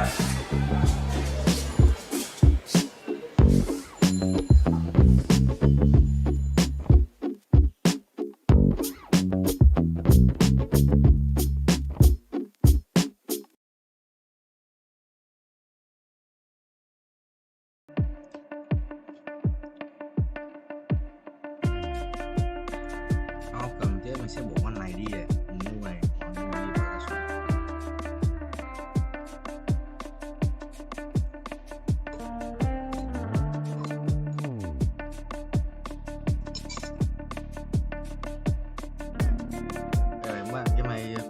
tí hết map.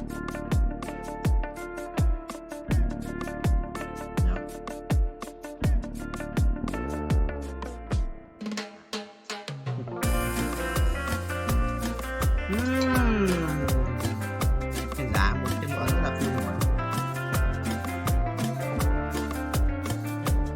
Làm giá nó ra viên giá này. Viên đủ đại.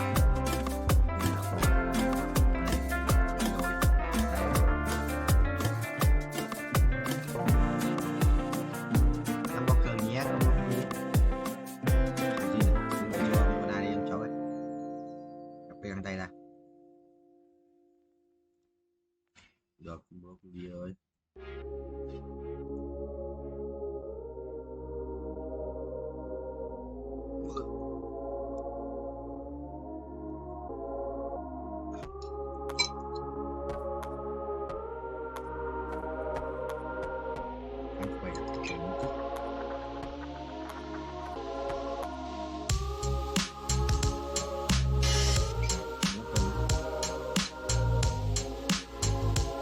Ba bữa gì vậy? Cam gì nhá. Giờ mình sẽ farm rất nhiều các cái block. Mình chỉ ra vào kim cương thôi.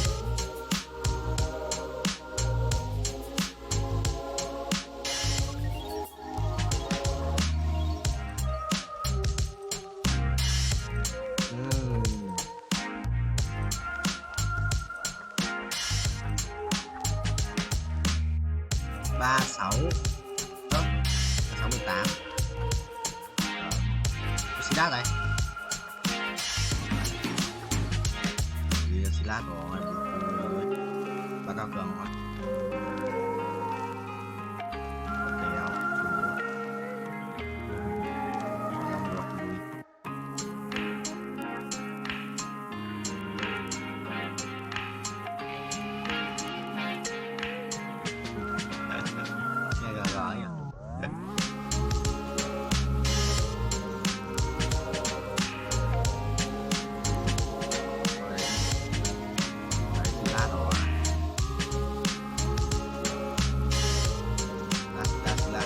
năm đã sửa mạnh hết kéo rồi đấy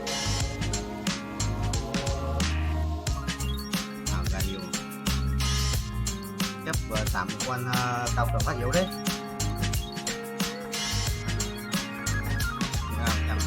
25% với sửa mạnh ấy sửa là mới mạnh đâu chết đéo con Diana giờ đéo chết là đéo hiểu rồi lại được cái rồi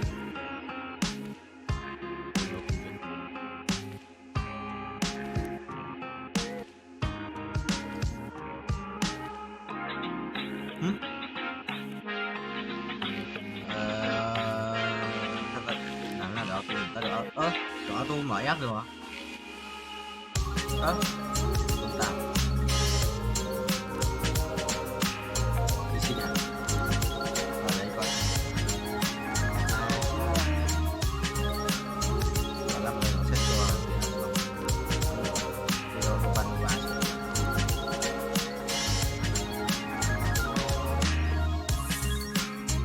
vậy không phải broccoli vậy không phải broccoli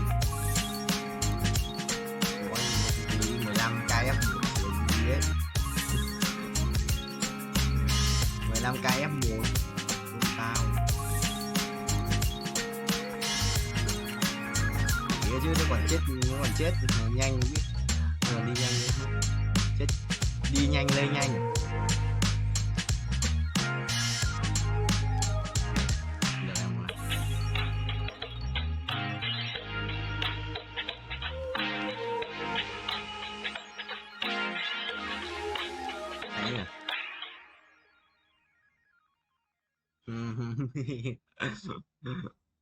quay làm cái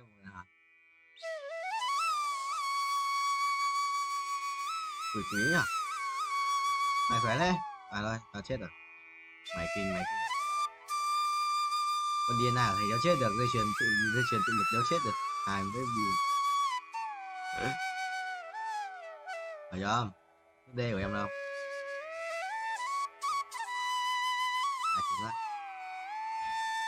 cho thầy quỷ quá đã cho tôi luôn yes nó nhận ra thầy một ác quỷ game Trời ơi, nói mà con đấy. Mình rất khỏe anh nhá. Tao rất khỏe mà nếu hiểu, nếu chịu. Hai,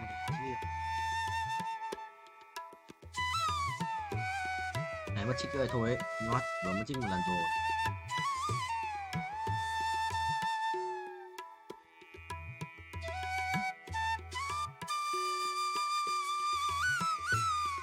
Tháng này em ngủ không vậy? Hai cái túi tượng ạ, vẫn ấn khổng như. Đây rồi, đây thả lá có phải thả lá cũng có những môn tỏi quay nhiều ấy. Thả lá có môn tỏi quay muộn đấy, mới xong rồi không thì không. Nhưng mình ở trên Hà Nội thì trước 10 năm cũng xong được. Không biết đầu ba, tại hôm qua quay được mỗi tí. Hôm qua mỗi tí hôm qua quay mất một gần 2 tiếng chứ. Bị lết.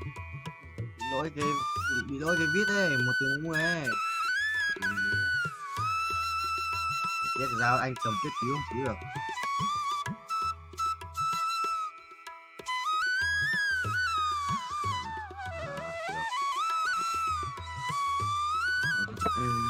Bạn ấy hỏi tao là cho xem Netflix thì anh nhé, không mà xảy ra tao bảo là được mà bạn. bạn này làm nữa, bạn mới cái người mới chửi bạn của tao hôm qua.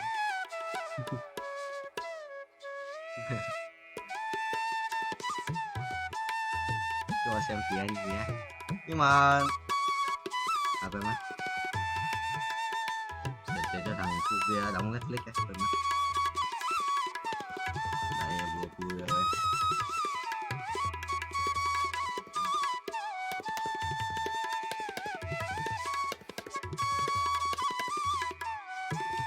Rất nhiều tiền.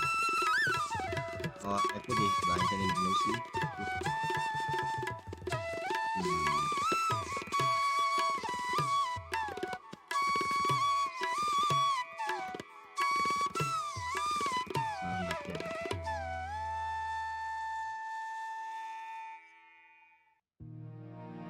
Mày check Netflix của tao xem mà đã. Ý là đây đã vậy. Đã nó đã thanh toán chưa ấy, check thử nhé.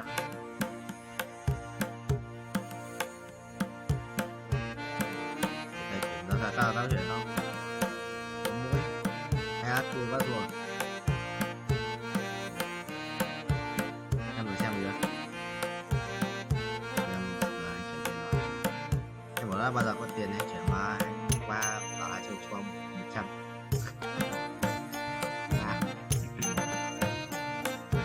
Ôi kìa lại nó phải đủ anh bỏ qua kìa. Anh bỏ qua lại cũng đủ rồi. Anh có đủ Pandora. Anh ấn nhầm vào lỗi Pandora.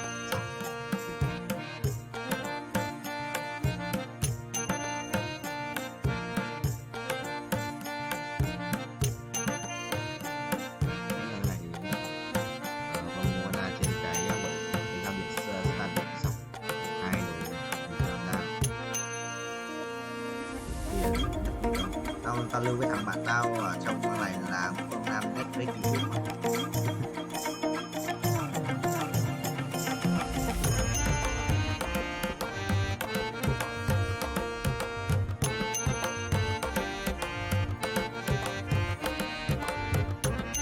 về chơi hát các bạn phải chít một đêm rồi luôn.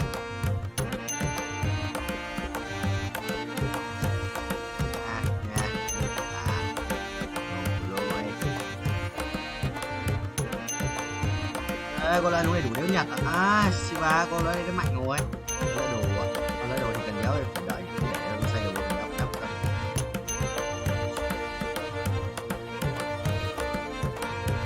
Con đồ xét đéo. Có quên mất lính map ấy, thành quá nhiều tiền. Tao sáng nó bắt mình em nói tận hết rồi. Không phải không? Mới đầu nó bảo cái kênh ấy đang mặt em thế không? Mới đầu anh nó lại chuyển thằng em. Rồi sao tự nhiên thấy em bảo là anh không phải nói đâu. Đáng. Nó nói xong rồi vẫn bị ganh như Hải vậy.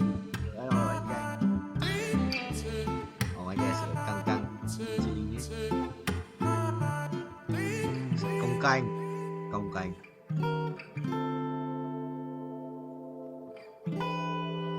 Thì nhận nói ít đi à.